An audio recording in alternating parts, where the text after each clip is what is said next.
What's that? I have no idea.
All right, hello everyone. This is Nick Stavas alongside Brian Bertini getting set to bring you this varsity girls basketball contest between the Glenwood Lady Rams and the Atlantic Trojans.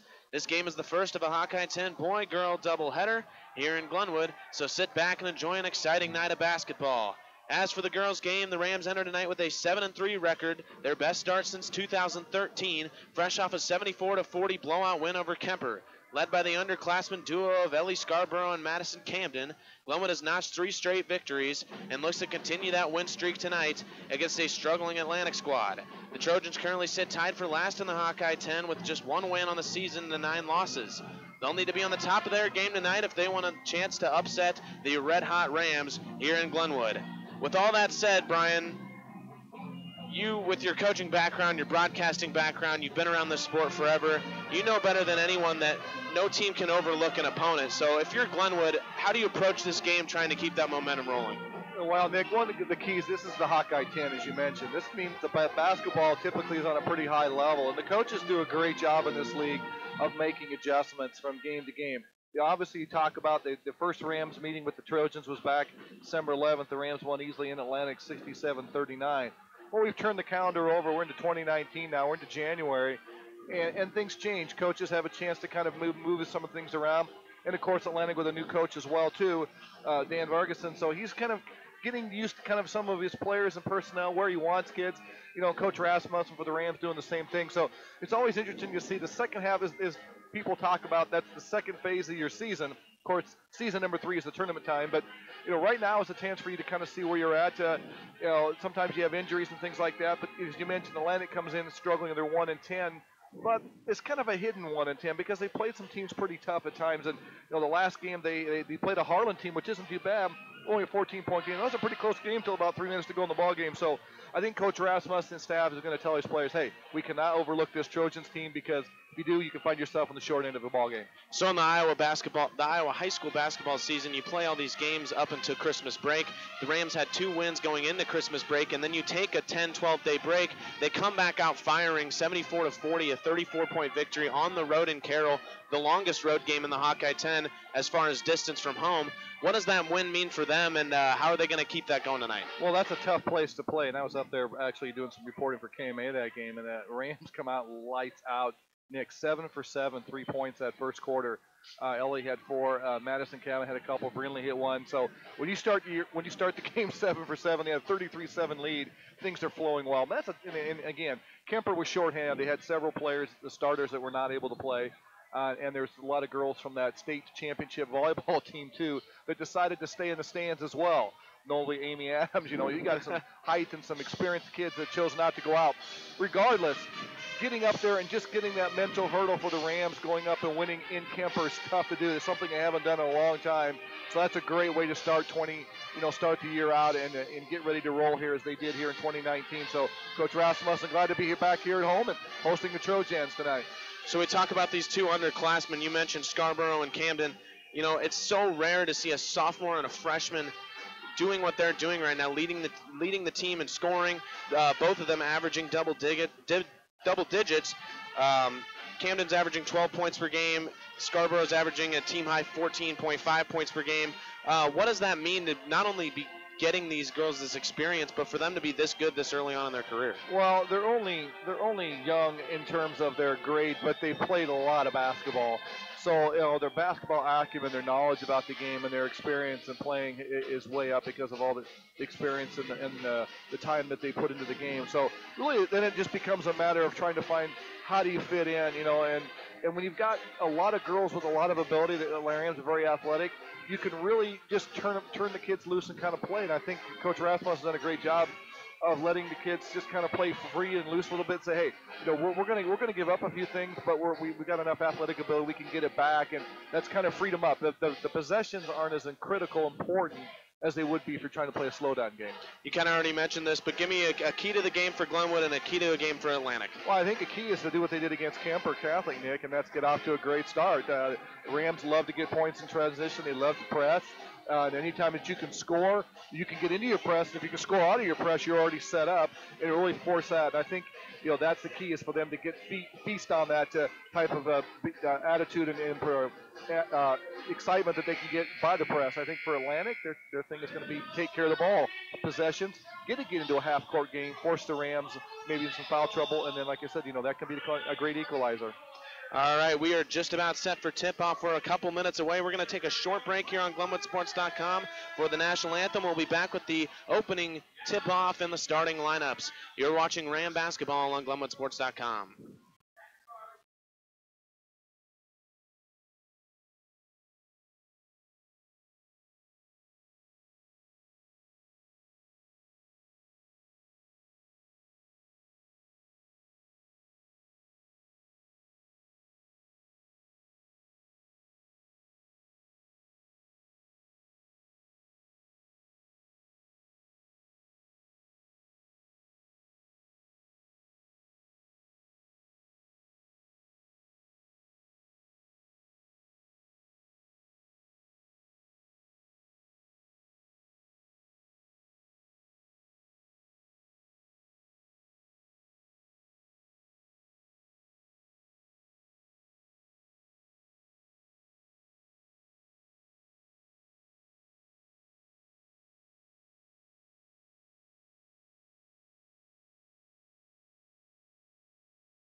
Back here on GlenwoodSports.com, Nick Stavis alongside Brian Bertini.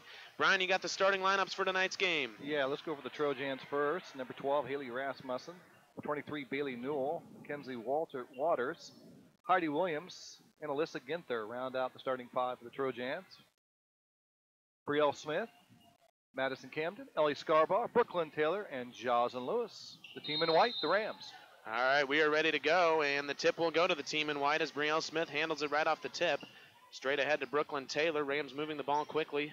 Jocelyn Lewis thinks about the three, now loses the ball, and it's picked up by the Trojans and still fighting for it, and that one will go out of bounds and will go to Atlantic. So you talked about Atlantic trying to hold on to the ball, using their handling skills to make sure they stay in this game right off the bat. They're already stealing it away from the Rams. Yeah, they just got to make sure they're going to go against the press, and I'm sure their coach has worked on. Again, at this time of year, you've had a little bit more chance to kind of practice those, and those girls that are used to handling the ball up front, a little bit more experience and learning what to look for and be more relaxed. This is Ginther on the wing, guarded by Camden. Gets it over to Mackenzie Waters, now over here to the near side to Haley Rasmussen. Like a man-to-man defense by the Rams. A lot of high screen cutters. Like you can see a lot of double cutters trying to get Williams on the flash right there. That was, I believe that was Bailey Newell, the Trojans' leading scorer on the shot there. She takes the contact. Actually, that's Alyssa Derby, 24. Sorry. It is. You are correct. I don't see a 20. No, it's not 23. Derby. So Derby hits the first free throw. Puts the Trojans up 1-0 here early. 7:13 to go in the first period.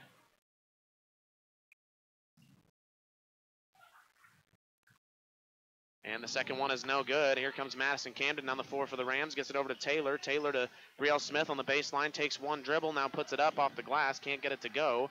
Rebound pulled down by Heidi Williams. So right now, here we're just a minute or so in the game, but a good start for the Trojans as they've, been able to kind of get the first strike on the board and also not be rattled by the pressure too much here. Shot here from the baseline from Waters, Derby can't get that one to go. Camden pulls down the rebound, and she's going to take it the other way. Camden's going to put up a shot, cannot get that one to fall, but they're going to call it a foul, I believe, on the floor. And it'll be an inbound from the baseline for the Rams. Yeah, Madison trying to take the ball to hoop. Kind of went, she had three black shirts underneath there, really kind of had the wrong set of numbers, but forced a little contact, got the foul. Lewis thinks about the three again. A nice pass down low to Brielle Smith for a wide open lay-in. A good find there from Jocelyn Lewis.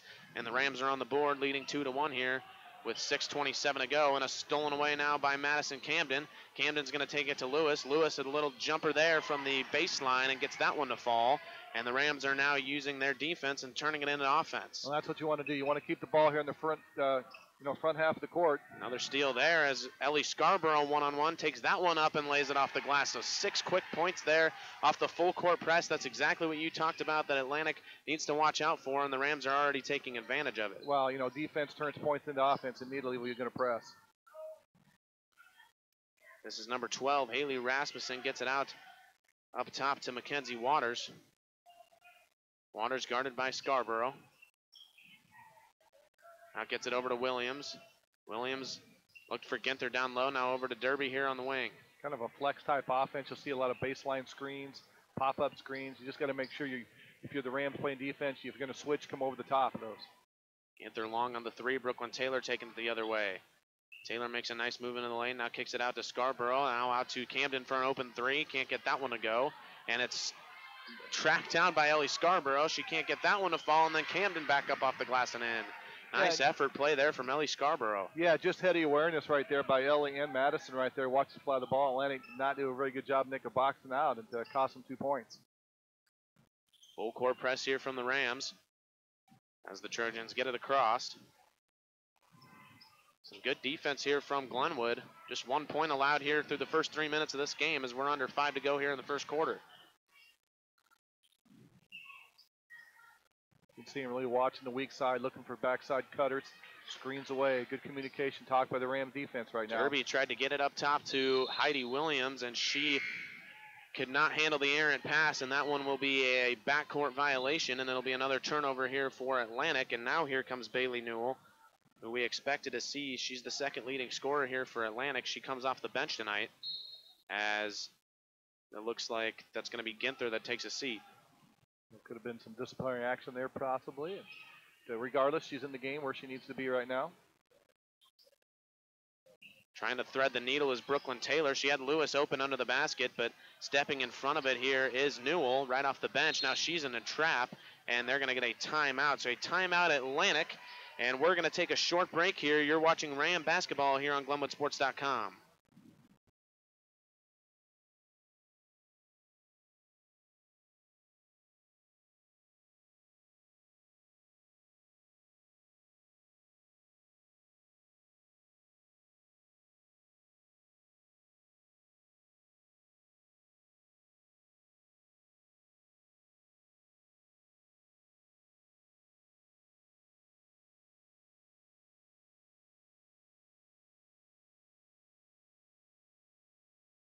Back here on GlenwoodSports.com, Nick Stavas alongside Brian Bertini.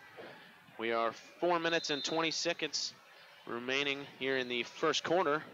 Glenwood with an 8-1 lead as Atlantic inbounds it off the timeout. Abby Hughes has checked into the game along with Lauren Becker and Brinley Arnold here for the Rams. He took that timeout because he wanted to make sure that he didn't run that 10-second count until you get to restart that all over. Make sure they hang out possession. It was a nice steal by them. They want to keep it. There's a shot there from, that is Mackenzie Waters. Can't hit on that one. Now up ahead to Abby Hughes, who goes off the glass, high off the glass and in. A nice move there from Hughes, and she'll head to the line for a three-point play. And that's one of the advantages right now that the Rams do have this year is the added depth of some of the young girls. Abby Hughes getting a lot of playing time, Lauren Becker, Brinley Arnold, Madison Camden. Some girls that are not only, bodies that have some basketball skill, but the athletic ability to come in and really, press, score, and get points in transition, which is what they did right there. Corey Pelzer checks into the game here, the junior for the Trojans, as Abby Hughes looks to complete a three-point play with one free throw, and she hits it. It is an 11-1 lead, a 10-point lead now for the Rams. Under 4 minutes to go here in the first quarter. Again, once you score, whether it be a free throw or a basket, it allows you to set up your full court press and really start to feast on that like they are right now against the Trojans. So it is just what kind of, as a coach, what kind of toll does that take on your team to have to work so hard just to get it across half court? Well, it just wears on you mentally, and offensively, it kind of feeds that fire. You can get points off of it. You just got to be able to find creative ways to get it across half court, and if you can come down and get a basket like that, that kind of negates some of that. Corey Pelzer hits a wide open three, fresh off the bench. She comes in and nails her first shot. It's now a 7-point lead as Lauren Becker loses that one off the bottom of the backboard, and we're back to Atlantic ball here. 11-4, Glenwood with the lead, 3:15 to go in the first quarter. And that's one thing you're also going to realize, too. If you're going to be a team that's going to press, Nick, you're going to have to give up. You're going to give up some points and baskets, too, but you got to willing to live with it and teach your kids, hey, it's okay. We're going to win the attrition war. So now here's Haley Rasmussen, gets it up ahead to Newell. Newell hands it off to Pelzer. Pelzer takes a long two, can't get that one to go. Nice rebound pulled down by Brinley Arnold. Now here comes Abby Hughes the other way. Hughes is going to pull it out, now kicks it over to Arnold. Arnold takes a wide open three. She can't get that one to fall. Nice rebound from Brielle Smith, who puts it off the glass and in. Yeah, Brielle does a great job of just recognizing the fly of the ball. She's got that just instinctive ability to kind of recognize that and the athletic ability to go get it. That one is knocked away by Lauren Becker. Now she has a free run at the basket, puts it off the glass, can't get that one to go, but a foul will be called on Alyssa Derby, and Becker will be headed to the line. Again, you can see the amount of pressure that the Rams can put on the Atlantic team here first quarter. They're putting the ball, the game's being played pretty much more in the front court right now. Nick, Atlantic having trouble getting down, they're not able to convert. Rams scoring and able to get the baskets, get the press set up, and then once they do get fouled, they're going to the free throw line. So everything's down here right where you want it if you're Coach Rasmussen's staff. So Madison Camden and Kelly Embray checked into the game. I believe that's who that is. I think it's Coral Matheny, I believe. Coral Matheny. Have not called her name all year. No, she's a young girl that came in to transfer. I think she's from Clarinda, I think, a little bit. And very good athlete, good track runner. And so Coral. She's not even on the oh, there she is on the JV roster. I recognized her from the other night when she got into play, and she's fast. I tell you what, she can go end to end. So another body for the Rams. So an inbound here to Newell. Newell gets it out to Rasmussen, now up top. Newell catches it and shoots it. Can't get that one to fall long on the three-pointer. Here's the rebound. Matheny puts it up off the glass, cannot get that one to go, but she gets the foul called, and that, you were right, that is what one would call maybe game-breaking speed in a girls' basketball game. That was pretty impressive how fast she got down the floor there. Well, she did. She got the rebound, took the ball basically from the free throw line and just kind of outran some Atlantic defenders, got down there all the way, got fouled on the shot.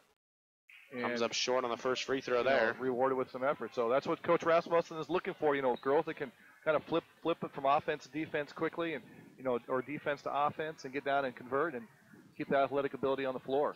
One thing I've been impressed with, you staying on the topic of Coach Rasmussen, yes, they have a lot of talent, probably one of the most talented squads we've seen in Glenwood basketball, maybe in the last decade, but just the fact, the way he's been able to work all of these girls, I mean, they can play 10 deep if they want to. I've been impressed with the way he's been able to work all these pieces into the game at certain points, and it's obviously working. They're off to their best start in over 5 years. Well, you've got players that can play multiple spots. That really helps. I mean, you got girls that are, athletic ability, can handle the ball, can run and shoot. So when you got all those bits and pieces, it allows you a lot of interchangeable parts too, Nick. Trojans struggling here to get a basket, just trying to take the lid off the hoop. And that one is going to be stolen away and knocked to the floor is Brinley Arnold. And that foul is going to go on Pelzer. Again, Coral Matheny, who just come in the game, about a minute ago and had an, influenced that play, tipped it away, and Arnold was able to kind of get the steal and got the foul. Inbound there to Madison Camden, who brings it up. Looking at the people, the girls who are on the floor here right now for the Rams. Kick out there to Hughes. Hughes puts up a three and knocks it down. But looking at the girls who are on the floor right now for the Rams, you have 3 freshmen and 2 sophomores. That's almost unheard of in a varsity basketball, especially in Class 3A basketball. Yeah, 4A, actually, 4A. Yeah, 4A, yeah. Just to have that ability to play. You get those classes every once in a while where you get those young kids that just have the right mix of what you need. And again, it's kind of a high reward right now, low risk situation. You're playing a team that's obviously struggling a little bit. So, when you get into some of the stiffer competition, that's when you're going to start to see some of the mettle of those girls. When you start to run through the Lewis Centrals and Denisons and some of those again. Rams sit third right now in the Hawkeye 10, behind said Lewis Central and Denison. It's kind of funny. I was looking at the standings yesterday. The standings are, the top 3 are identical in boys and girls. Lewis Central, Denison, Glenwood is exactly how it goes in both boys and girls, and it's all kind of right there. The girls is a little more spread out, but the boys is right there. It's going to be a fun January and February in Hawkeye 10 basketball. Becker drives the lane, puts that one off the back of the glass, and it will go out of bounds. A turnover there. Yeah, the wrong side of the back of the glass, wasn't it? Yeah. The illegal side. So it will be a turnover there. 44 seconds to go here in the first quarter. 18-6 is your lead for the Rams. Full better court job press right here. there with the Trojans. A little bit better job of breaking the press, and having Newell on the floor does help tremendously. This is a teaching point for Coach Vargas and his team as well. They're going in uphill climb to begin with, but you can build on this. And he's going to look at this. Hey, each quarter, let's just find a way to get a little bit better, a little bit sharper, handle some things so that when they get into some games they can compete with, Nick, they're going to feel confident they have a chance to win them. Pelzer gets it over to Waters up top. 8 seconds to go. Waters makes a move into the lane and lays it in off the glass. Right there's a good example. A hard, powerful drive to the hoop. And that is going to take us to the end of the first quarter. After one here in this Glenwood Atlantic girls basketball contest, the Rams with a 18-8 lead. We'll be right back. You're watching Ram basketball here on GlenwoodSports.com.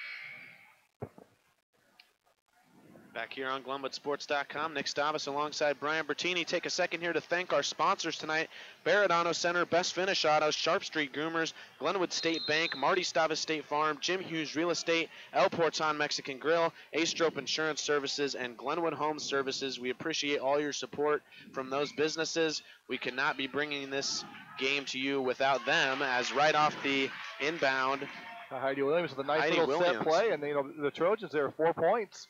2 to end the quarter, 2 to start. So nice start for them here, second quarter.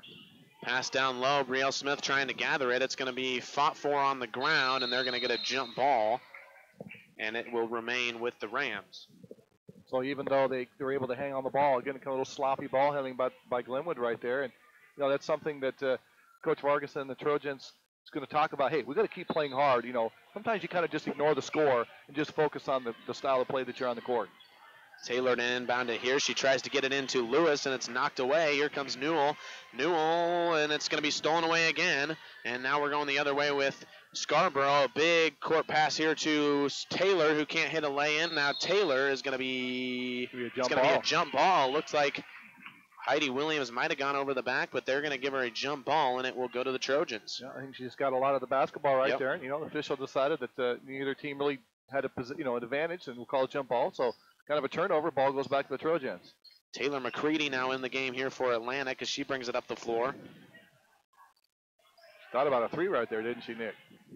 She wanted to take it, she's beating the shot clock. Not better of it. Well, sometimes, threes in transition are really good. That probably a good decision to hold that up and see if they get something out of a set play. It's the Steph Curry effect. I'm not sure he's ever driven to the basket on a transition. Stolen away there by Brooklyn Taylor. Nice defense here from the Rams. Trying to take the lid off the basket, though they haven't scored since the 2-minute mark in the first quarter. As we are under 7 to go here in the second. Down low to Madison Camden, and that is going to be a foul called on Newell. It'll be on the floor, and it'll be an inbound for the Rams. Well, that happens sometimes when you're going to be a pressing team that's going to feast off of turnovers and get points. So you're going to get points in large chunks very quickly. As you mentioned, they scored 6 points, really quickly. And then you're going to get some dry spells. You just got to kind of weather through it and make sure that you're valuing the possessions when you do have it. Scarborough thought about the 3. Now nice duck under there, and puts in the floater as the Rams regain a 10-point lead. 20-10 is your score. 6:30 to go here in the second quarter. Rams showing that full court press once again. Kind of a 1-2-1-1, a little diamond press, and then you got some help on the backside. Girls do a good job of rotating, and then they can fall back into kind of a man-to-man. Kenzie Waters handling the ball here for the Trojans. Gets it over to Rasmussen. Now out to Newell. Newell guarded by Lewis. Down low, a wide open Heidi Williams. Scarborough tried contesting it from behind, but could not get there in time. Yeah. And an easy lay-in there for the Trojans. Over-rotated on defense, and nice entry pass, and Williams has got some points in the inside right now. So that is a foul there. Madison Camden will head to the line. Heidi Williams was scoreless Friday against Harlan. In their loss to Harlan, she did have 9 rebounds and 3 steals, but she was held scoreless tonight. She's getting some easy lands, as you said, putting some points on the board here for the Trojans. Well, and if you get aggressive defensive on the outside, sometimes you kind of forget where the people are on the backside, and that's kind of what's happened. And if you can find somebody that can find that passing angle, you might get some baskets underneath, which is what happened to Atlantic. So Madison Camden misses the front end of the 1-and-1. And the ball is knocked away, fought for a while, and then they will call a travel on the floor. Yeah, she kind of slid with the basketball right there, and the feet weren't on the floor, so they're going to call that a travel. So again, pressure up front and just not able to hold on to the ball. Lewis inbounds it to Scarborough. Scarborough's been awful quiet here to start this game. 4 points here through the first 2 quarters. A nice pass there to Brooklyn Taylor. She can't finish, and now the Trojans going the other way. Rams are struggling from the field right now. As McCready gets that one knocked away by Smith, it will stay with the Trojans. And again, you've got to go back to that mentality of, points might come in bunches. You just got to kind of wait your moment. And then when you do get those opportunities and the chance to score in the press, convert with them. And yeah. Rams have kind of missed a few of those right now. A couple easy bunny layups there that they haven't been able to execute. One thing is, though, from the rest of this first half, they will be in the bonus 1-and-1 because that was the 17th foul for Atlantic. So.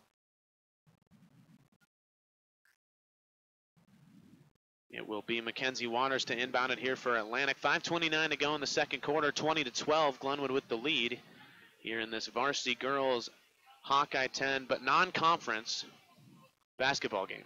Yeah, It's a conference opponent, but conference, a non-conference in the standings. Yeah. And then the boys tonight, that will be a conference game.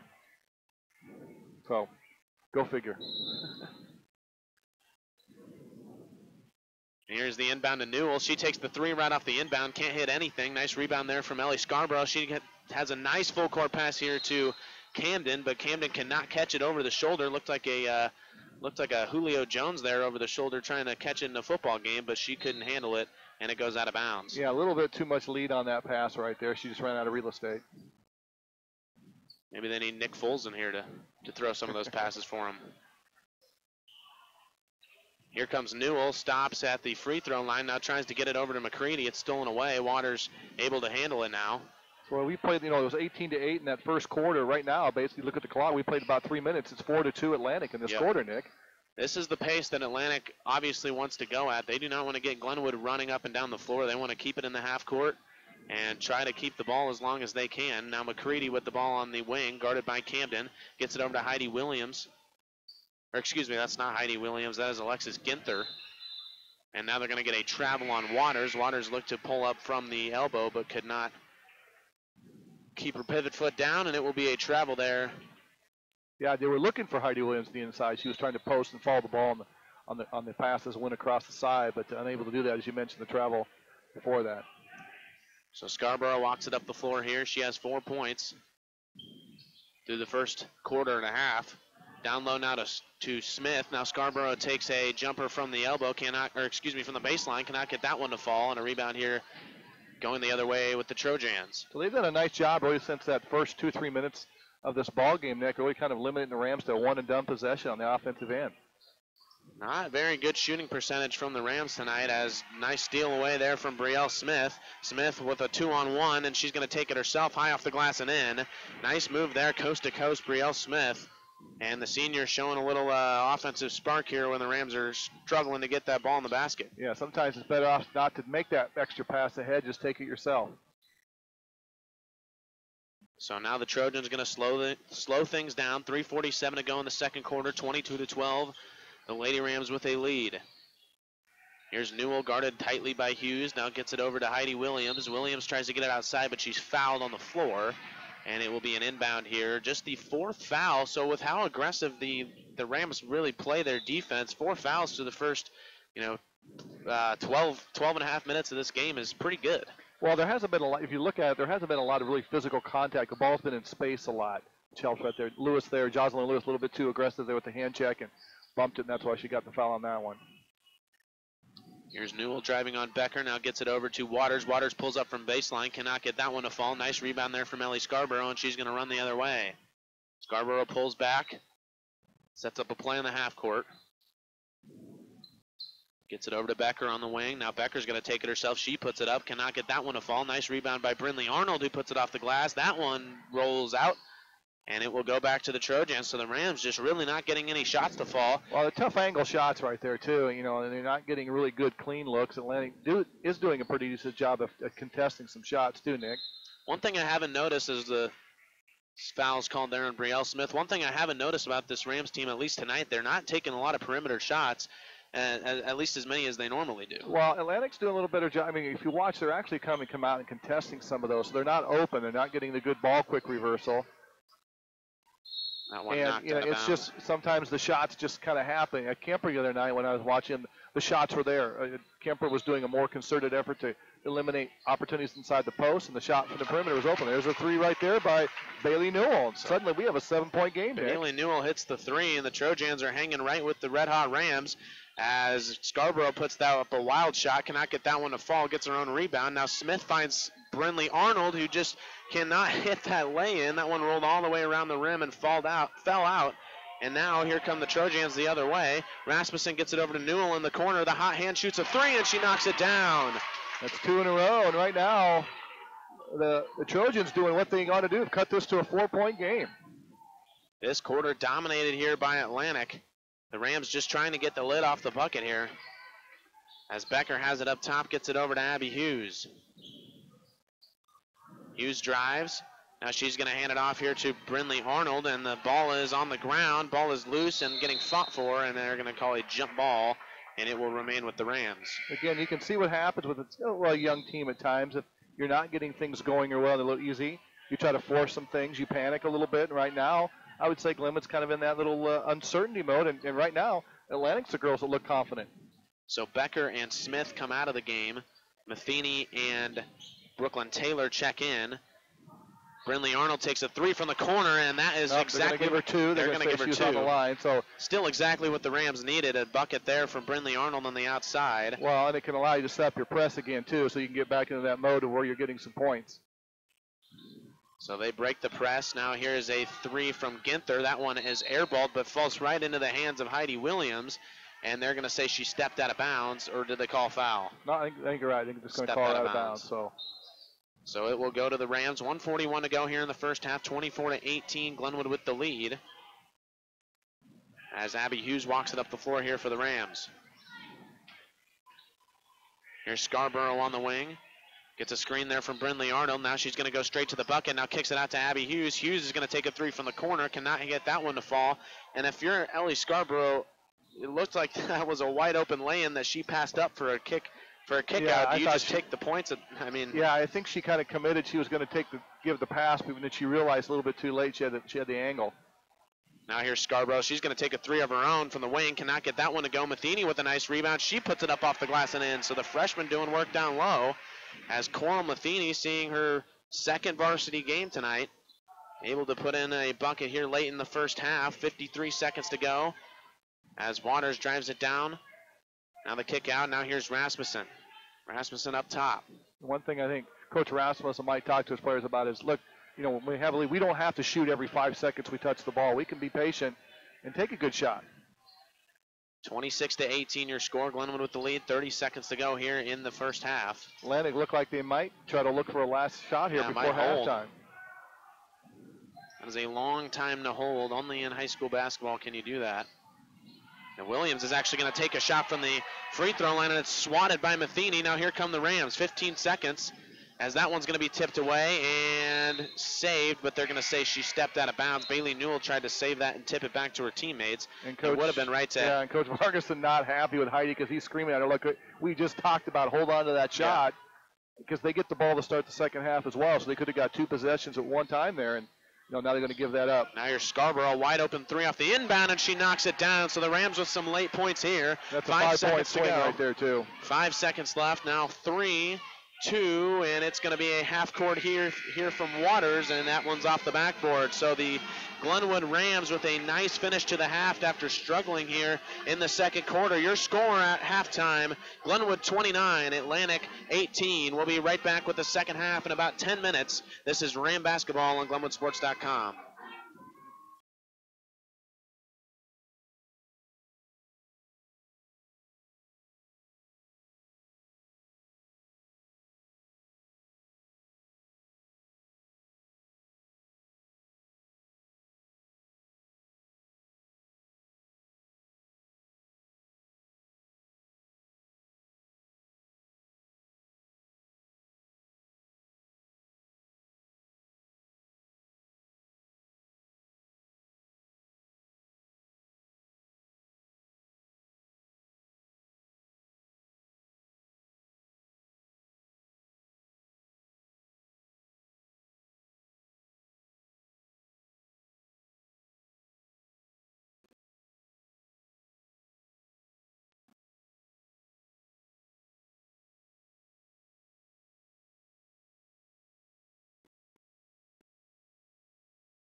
All right, back here on GlenwoodSports.com. Nick Stavas alongside Brian Bertini as we are about a minute and a half away from starting the second half of this Hawkeye 10 non-conference girls basketball game between the Glenwood Rams and the Atlantic Trojans. The Rams with a 29-18 lead, and Brian, we were just talking off air how big of a swing that was at the end of that first half. Kind of walk me through what happened there. Well, Atlantic had it was best down to a 5-point game right there. It was 27.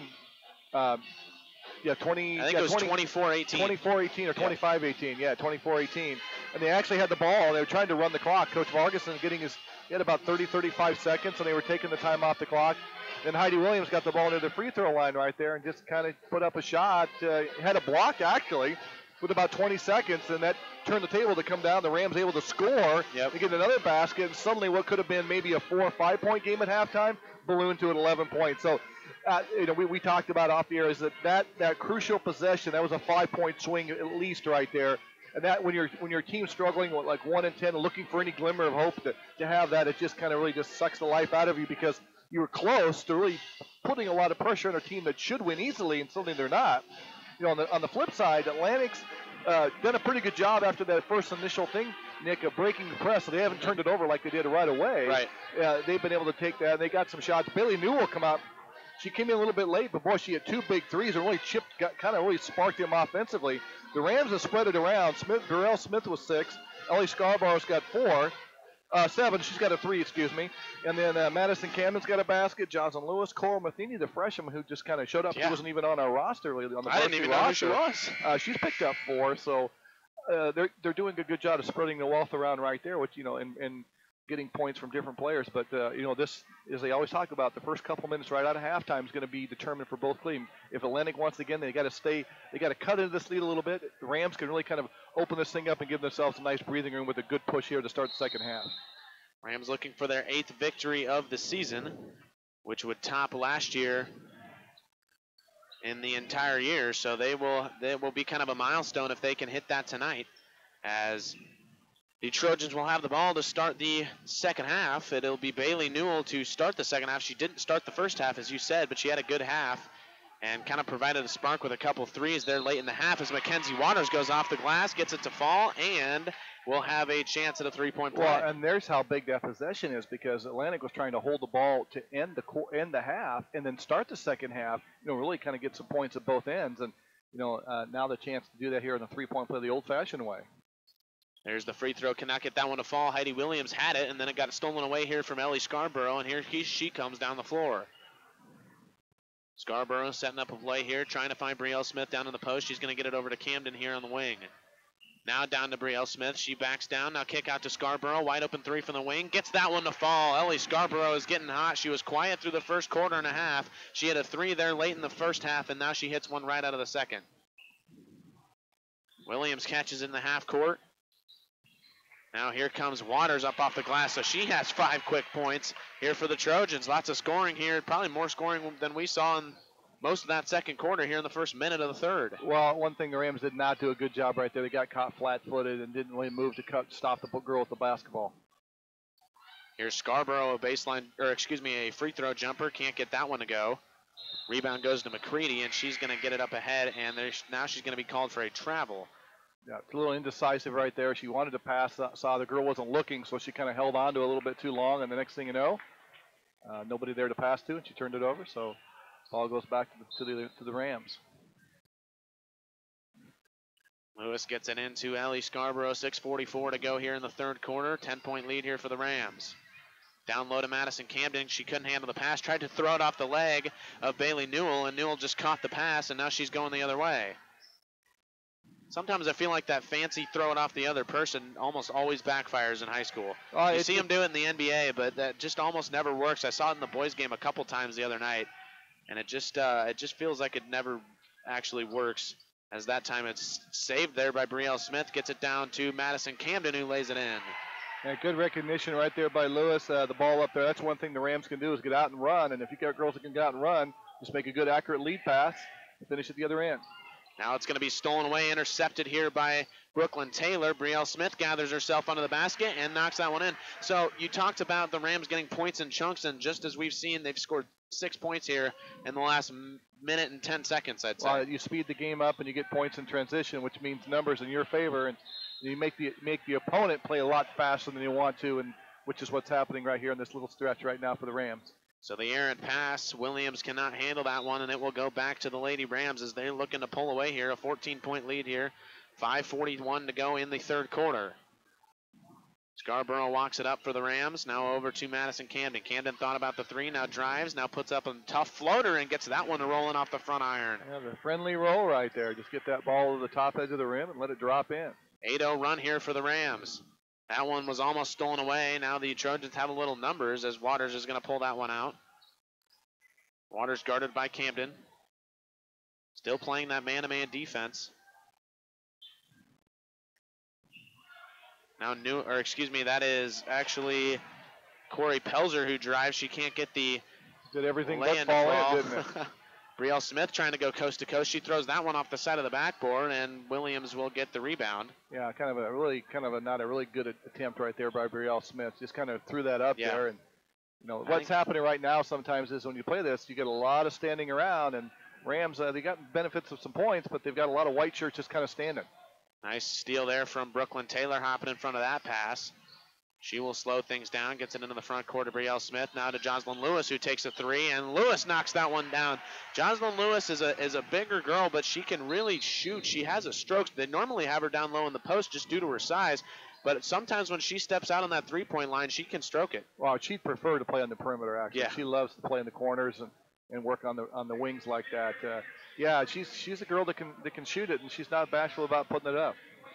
So Lewis knocks down the three. It is now a 19-point lead. A timeout there from Coach Vargas as the Trojans now trail by 19 points. The Rams really doing a good job of getting those steals and turning them into points, and like you said, coming in chunks. And on that, we came into this half, it was an 11-point game. All of a sudden, it's a 19-point game just 3 minutes into this quarter. Well, when the ball goes in the hoop, it makes everything easy. Yeah, you look good true. as a coach, you look good as a player, you look good as an official because everything's just happening, the way it should. And if you're going to press, you're able to get set up on your press. And when you get points in transition, what also happens, Nick, people forget about, your trailing defender players don't have to expend a lot of energy. They're already set up, ready to go. Your guards and your attackers on the front of your press are already right there because here's usually the girls converting. So your press is set up, complete. But the other team then has to usually get their players down to try to do the press break. And it just kind of throws into that thing. And once that cycle gets going, like you said, you can rip off a lot of points, which the Rams have been able to do here in the third quarter. Right. So a baseline inbound here for the Trojans after the timeout, and then struggling to get it in, and that one's going to be knocked away. Fight for the ball on the ground between Lewis and Williams.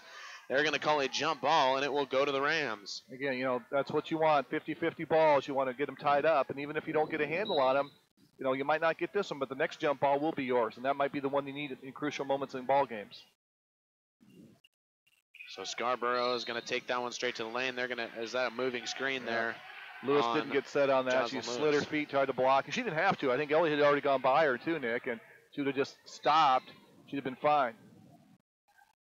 Here's the inbound to Rasmussen. She's trying to take it down the near side here, and that one's going to be thrown away, and they're going to say that never got tipped, and it will go back to the Rams. Coral Matheny, the freshman girl we hadn't really seen, and she's in the game, and she's had an impact every time she's been in the ball game. And here she is again, the front of the press. She's athletic. She's that 5'8", 5'9" girl, runs extremely well as we've seen, but she's got some basketball smarts. You can see she really rotated off, and even though she didn't get her hands on that, she was probably the recipient of why that ball went out of bounds. So the Rams will regain possession here, and now I tried to thread the needle with a bounce pass there, and it went off the foot of Bailey Newell, and it will remain with the Rams.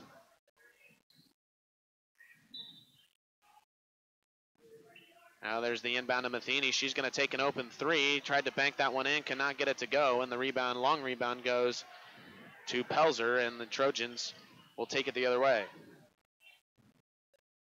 Here's Newell, gets it out to Rasmussen. She tries to drive the lane, now puts up the floater, can't get that one to go. Pelzer with the rebound, and that one is swatted away by Scarborough. Another offensive rebound from Rasmussen. Can't get that one to fall, and now the ball is tipped around and eventually gathered by Matheny. And now here comes Taylor, who has Camden in the open court, and Camden finds Ellie Scarborough for the easy lay-in. And that is defense to offense at its finest. Wow, good recognition by Madison right there. Saw Ellie cutting the basket, just flips it right to her. But again, nice job by Ellie to run the floor and be in a position to get 2 points off that pass.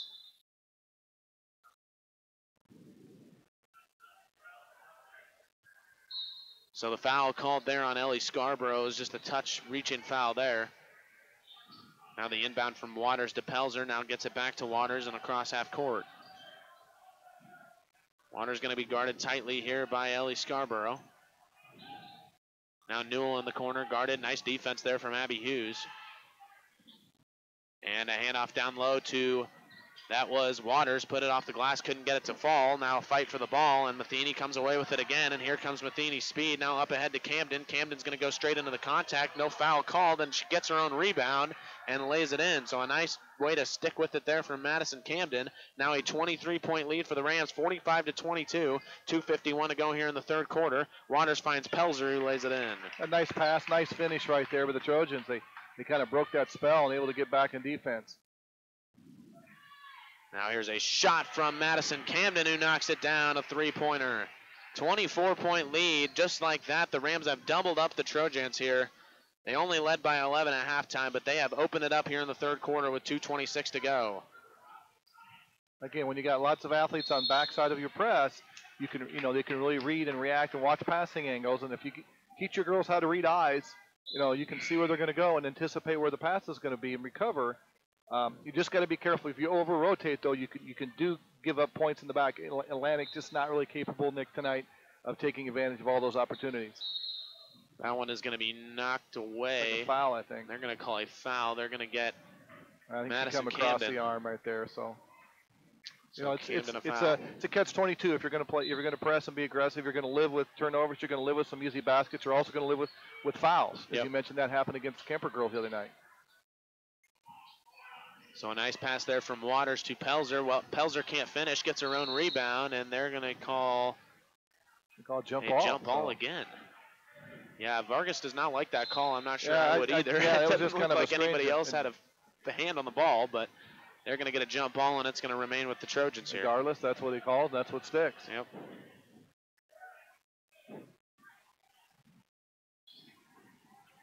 An inbound here against 2-3 zone. Shot there from Rasmussen, can't get that one to fall, and that ball is swatted by Lauren Becker, but they're going to get her for a foul.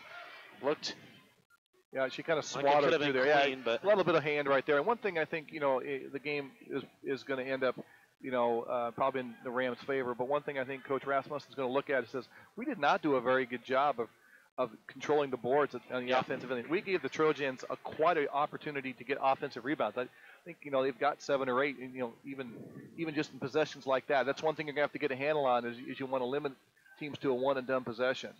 So Waters goes 1 for 2 at the line. She hits the back end of the 2 shots there. 48-25 is your score as we tick down to 2 minutes here to go in the third quarter as Lauren Becker catches it. Can't get that one to fall.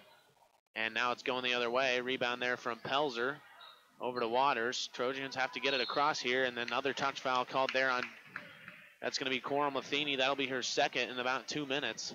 And that can hurt you, too, as your team is going to press, is if you stop the clock, you allow teams to reset, Nick. You also fouls, and that's the 7th team foul. So now, no matter what, for the rest of the way, it's going to be 1-1, and soon to be a double bonus. So that can throw you out of your sync, too, and, stop that flow that you had going as they did right there, probably about midway through the third. You look at those fouls, 7-0 is the count right now. Not a single foul called here through the first 6 minutes of this third quarter, as the Rams have already hit 7 here, as the Trojans will be shooting from here on out. Again, it's that catch-20. If you're gonna play that style, you're gonna live with that sometimes, and you just got to recognize it. But know that you teach your players, hey, we just make sure we're making good, smart fouls and not fouls, 50, 60 feet away from the hoop. Here's Lauren Becker, a shot from the wing, can't get that one to fall. And now up ahead, and she's going to get the steal, and the ball's knocked around, and it's going to be off of Waters, and it will go to the Rams. So Becker misses the shot, gets back on defense, then gets the steal in the half court. Yeah, kind of an ill-advised pass. The Atlantic girl tried to throw about a 30-yard pass, and she just couldn't get enough on it. It was tipped up in the air. So here comes Abby Hughes walking it up the floor here for the Rams. 1:30 to go in the third quarter. 21-point lead for Glenwood. Pretty comfortable right now, but they cannot sleep on this lead as McCready steals that one away, and she's going the other way. Again, Atlantic did this in the second quarter, too. They had a moment there where they played really good and chipped it down to about a 7-point lead. Here's Waters handling the ball. Now gets it down low to Pelzer. Now out to Rasmussen.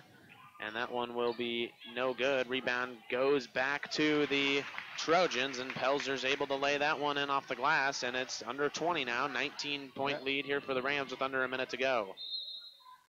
Foul call. It'll be a foul on the floor. Again, one thing that you're going to have, Glenwood's going to have to really kind of focus on as you move a little bit later in the season, as you move toward tournament time, that if you look up at the clock, you don't want to let a team back in the game by continuing to shoot ill-advised shots and force shots. You work hard to get your lead, take control of possessions, and make them count. Down low to Brinley Arnold. Arnold posts up, turns around, jumper no good. Rebound goes to the Trojans. 38 seconds to go here in the third quarter. Trapped. That looks like that is Rasmussen. I think that's Smith on the foul right there. Just didn't move her, kind of stuck her knee out a little bit. Pretty easy call for an official. Actually, I think he's going to get that on Abby Hughes, isn't he? So a foul called there. 8-1 is your foul count. 36 seconds to go in the third quarter. 48-29, Glenwood with the lead. Rasmussen shooting 1 and 1, and that one, the front end is good. One thing about it, if you're Atlantic, you get to the free throw line, there's nobody in your face. You got an uncontested shot. That is one. If there's one way to climb back in from a big deficit, the free throw line can certainly help, and foul trouble for the Rams is probably not what you want right now, especially sitting on a big lead, and that lead keeps getting smaller now. It's a little 6-0 run here for Atlantic late in the third quarter. 30 seconds to go. In the corner is Becker. She gets it to Camden. Camden over to Arnold. Arnold's going to take a wide open three, and she knocks that one down. Brinley Arnold, her second three of the game. A nice shot there from the freshman as the Rams regain a 20-point lead. 10 seconds to go. Waters is going to dribble through traffic, puts it off the glass, can't get it to go. Rebound is fought for, and it's going to be out of bounds on the Trojans. It looks like that was Pelzer laying out of bounds when she got the ball. So now 2.8 seconds, looking for a half-court heave here. And they're not even going to get one, as that will bring us to the end of the third quarter. A comfortable lead here for the Lady Rams. After three, your score, Glenwood 51, Atlantic 31. You're listening to Ram Basketball on GlenwoodSports.com.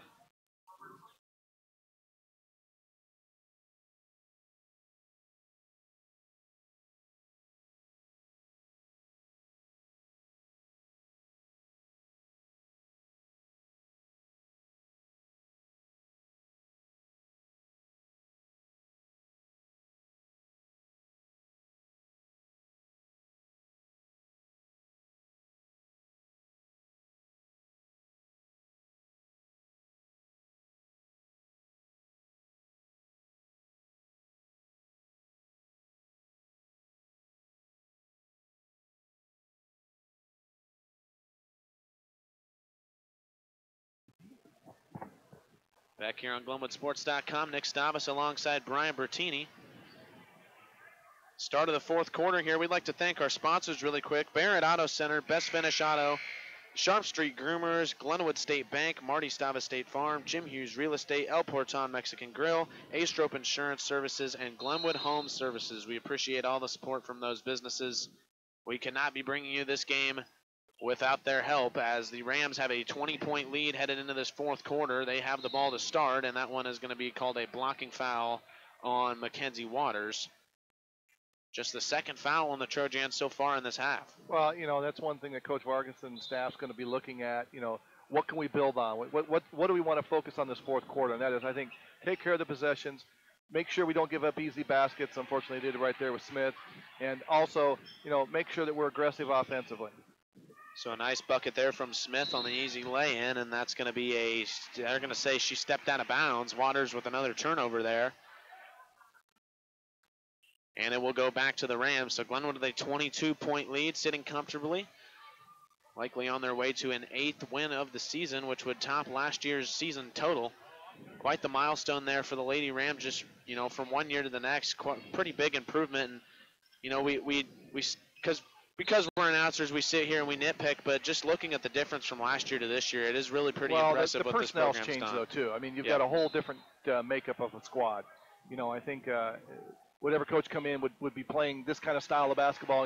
If Coach Bowen was here, she'd be playing this kind of style, and I think the kids would respond. So I think that it's a little different. Last year's team was tough, and you've got to realize the competition that you had in the Hawkeye 10 was a lot higher than it was this year. Red Oak was a state tournament team. Yep. Shenandoah was a regional final team. Denison, Harlan was better. Atlantic, it was even improved. So you get that turnover. Atlantic or Glenwood's just got that position right now where their athletes are just a little bit better than some of the teams around them, and they're able to kind of take advantage of that right now. Ball fumbled around here, gathered by the Trojans. This is Derby in the game now. Kick out to Waters, who takes the three. Can't get that one to fall. It will go out of bounds and remain. And I didn't with even the mention Trojans. Kemper, who was the volleyball state champ, but had 3 girls that are on that volleyball team. Didn't even play basketball last year. That won 18 games. Didn't go decided out. not to play basketball. Yep. So, it's a whole different look for squads and stuff like that. So sometimes you just catch it right, and that's what Glenwood's going to try to do here for the next couple of years. McCready on the wing gets it over to Waters. Down low to Derby. Derby traveled. And it will go back to the Rams. She had the right idea, Nick. She just got to put the ball down, and she picked up her pivot foot. Crowd is filling in here for this boys game. As the boys game will be next after this. We'll have 20 minutes of warm-up time after this game concludes. As Taylor can't get that one to fall. Glenwood boys looking to avenge their loss from December 11th, when they went up to Atlantic and were knocked off by 11 points. They will look to turn the tides in a game that will count towards their conference record. And it will probably be loud in here, as it usually is when Atlantic's in town. As that one is no good off the glass, here comes Madison Camden the other way. Camden pulls up, and they're going to set up in the half court over to Scarborough. Trying to run a little balance. Like I said, Coach Rasmussen probably wanting his squad to be a little bit more efficient offensively here on each possession. Nice pass down low there. Nice feed there from Brooklyn Taylor as Ellie Scarborough finishes off the pass. 57-31 is your score. 5:40 to go here in this game. Glenwood on their way to a win as that foul is called there on Jocelyn Lewis. So as I was just talking about, I was just saying it was going to be loud in here for this next game. You've coached before. I haven't been around this sport long enough to know what is especially in 3A, 4A basketball, what is a road game compared to a home game? What kind of advantage can you have when you have home court as opposed to being on the road, and what challenges is that? To be real honest, I think most of the athletes and things, you come into a gym like Glenwood, I mean, it can get loud and big, but there's enough space. To be honest, one of the toughest places to play that I remember watching was several years ago when the Glenwood High School was now the middle school. Yeah. And Harlan would come to town. Yeah. And people would come out and squeeze out. The Harlan crowd had no room because you had the balcony, and literally it would be 700-800 people in that gym, wall-to-wall people. And you talk about loud. And there were some games where Harlan was clearly the better team, but Glenwood with the crowd and the advantage. And Harlan and Mitch Osborne would admit he hated playing in that gym just because the crowd felt like you were on top. And the Harlan people sometimes had to stand out in the lobby. There was no room for them. Kick out here to Haley Sell, who is now checked into the game. She gets it off the glass, can't get that one to fall. Rebound going the other way. Here's Rasmussen showing her speed, beating everyone down the floor, drawing the foul and getting the bucket. Well, that was a nice move right there, nice finish. She took it end to end. And one coach will comment on, Coach Vargason is the cross-country coach for Atlantic, and they've had some good success over there. So, I'm sure he's going to have his teams well-conditioned, in terms of what they wanted to do as far as the physicality of running up and down the floor. And if he sticks with it, you can get some of those kids to kind of stay with it. And you have that connection, that sport in the fall, you can kind of carry it over to the winter. So, we'll wish him and his staff the best of luck as they get the Atlantic Trojans maybe back on the par of what it used to be back in the 90s when Coach Jenkins was there. It was legendary. Yeah. Coral Matheny again. Yeah, she is playing quite the game for a freshman, seeing just her second time on the varsity floor. Well, she's a name that people are going to look at and go, hey, who is this girl? Yeah, exactly. And and she starts getting more playing time, more confidence. The coaches are going to find a way to get her in the game. Long three here from Ginther. Can't get that one to fall. Rebound tracked down by Brindley Arnold. As Matheny will walk it up the floor here for the Rams. Now she's going to take it on the drive, blowing right past Newell and laying it in, and that is where the speed comes in. I keep making these NBA references, but the guy that instantly comes to mind when I think of speed just off the dribble is Russell Westbrook. When he can just blow by a defender just like that, and I'm not saying that Coral Matheny is Russell Westbrook, but that's the kind of style of play that those kind of players have. When you get the ball in their hand, they're able to dribble effectively and use their body to get up the floor and finish, and that's what she's able to do, and she's only a freshman. Kick out to Matheny. She's going to take a three, and she can't get that one to fall. Rebound on the ground, and that is going to be a jump ball, and it will go to the Trojans. 3:58 to go in the game. 61-35 is your lead for the Rams, as Sydney Bierman will check in here for Haley Sell. It's a nice chance for Coach Rasmussen's staff to get some players in. And some of the girls, will get a chance to play a lot of varsity, and especially at home. It's always fun to get in front of the home crowd.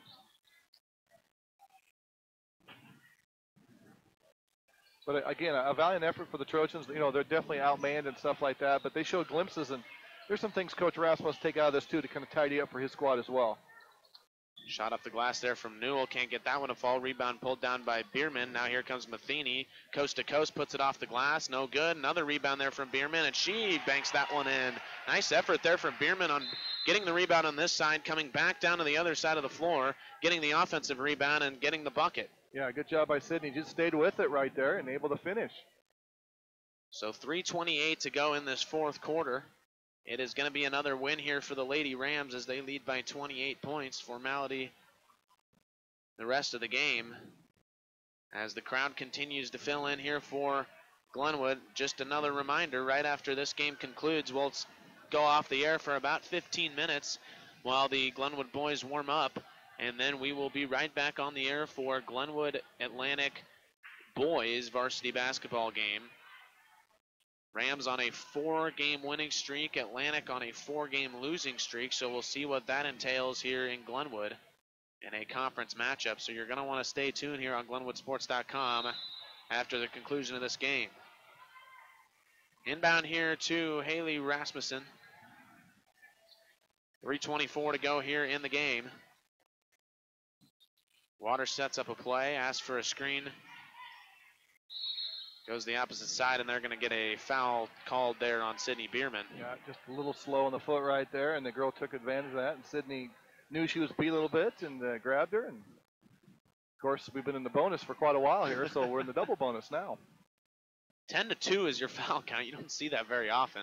With the way Atlantic plays defense, though, that they usually would, I would assume, would probably stay out of foul trouble. And then with the way Glenwood plays defense, I would assume they'd usually be in foul trouble. But as we talked earlier, with the depth of this lineup and all the players that Rasmussen can plug in and out, foul trouble is foul trouble, but I feel like they have an easy way to combat that. Well, I mean, you still need your key players and your experienced players out there. So, yeah, that's something you're going to want to watch. You just got to make sure the girls understand that if you're going to foul, make your fouls count, to stop baskets from happening or, in the paint area, not out by the half-court areas when they're pretty easy for officials to call. Right.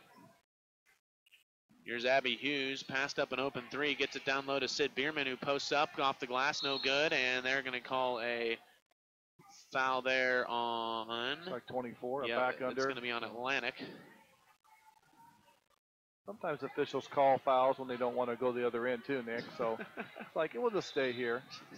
Take a little break. Yep, break from running. Yep. 32, Reagan Pellet checks into the game here now for the Trojans.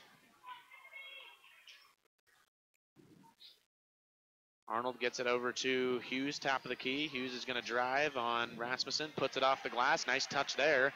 Gets that one to fall. Back to a 28-point lead here for the Rams with 2:40 to go in the game.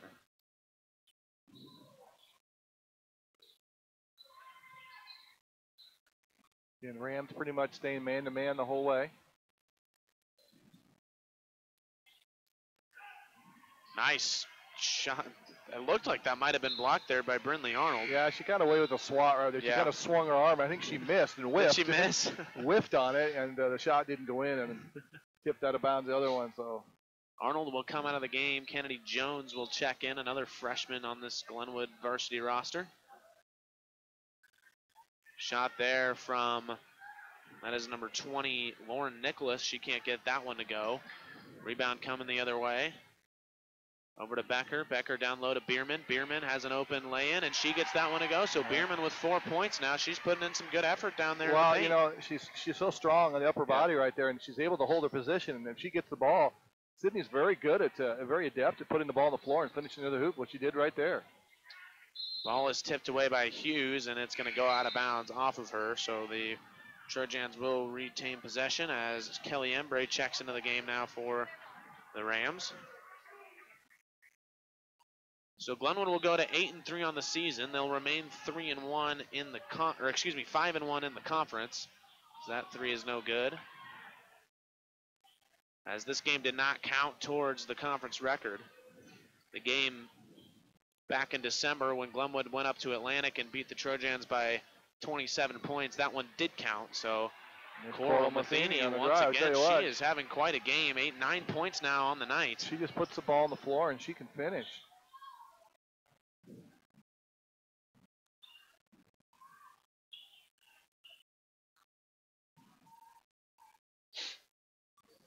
Caridi gets it over to Derby. Derby dribbles through traffic, puts that off the glass, can't get that one to go. Now it's stolen away by Matheny. She got away with a walk right there, but the official's like, you know what? We got a minute to go. Let's finish this one up so we can take a break. I said dribbles through traffic, and I'm not really sure she dribbled. Yeah, she didn't. Got that part of it.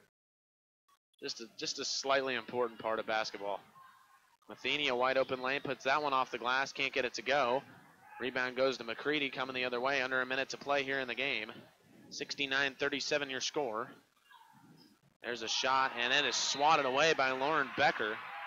And that's one thing you want to see, too, for both coaches. You want to see your kids play, no matter who's on the floor, playing hard and, competing and, doing their assignments, moving their feet, getting in position, covering, rotating on defense, executing the offense. So, I think both teams will take some things out of here that they can build on, some things they can work on as well here coming up before the end of the week.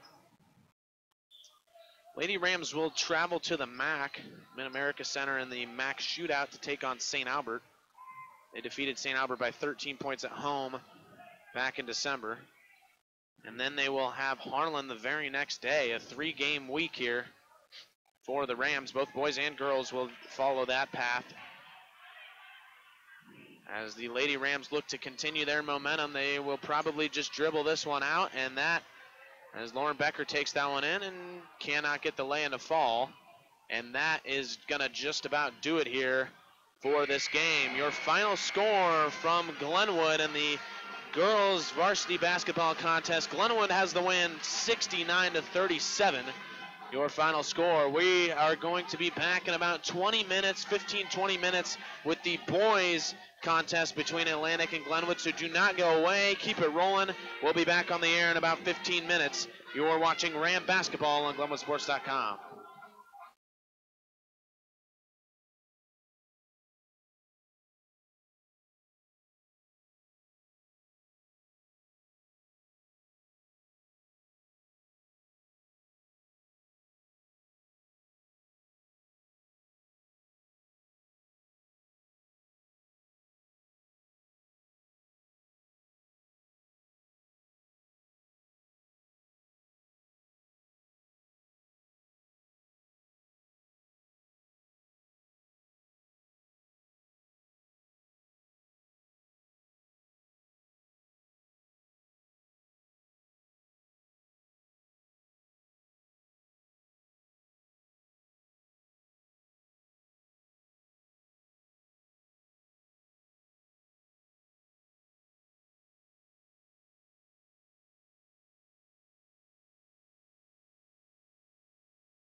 Welcome back, everyone. This is Nick Stavas alongside Brian Bertini, and we are just about set to bring you the final game of this busy basketball night here in Glenwood.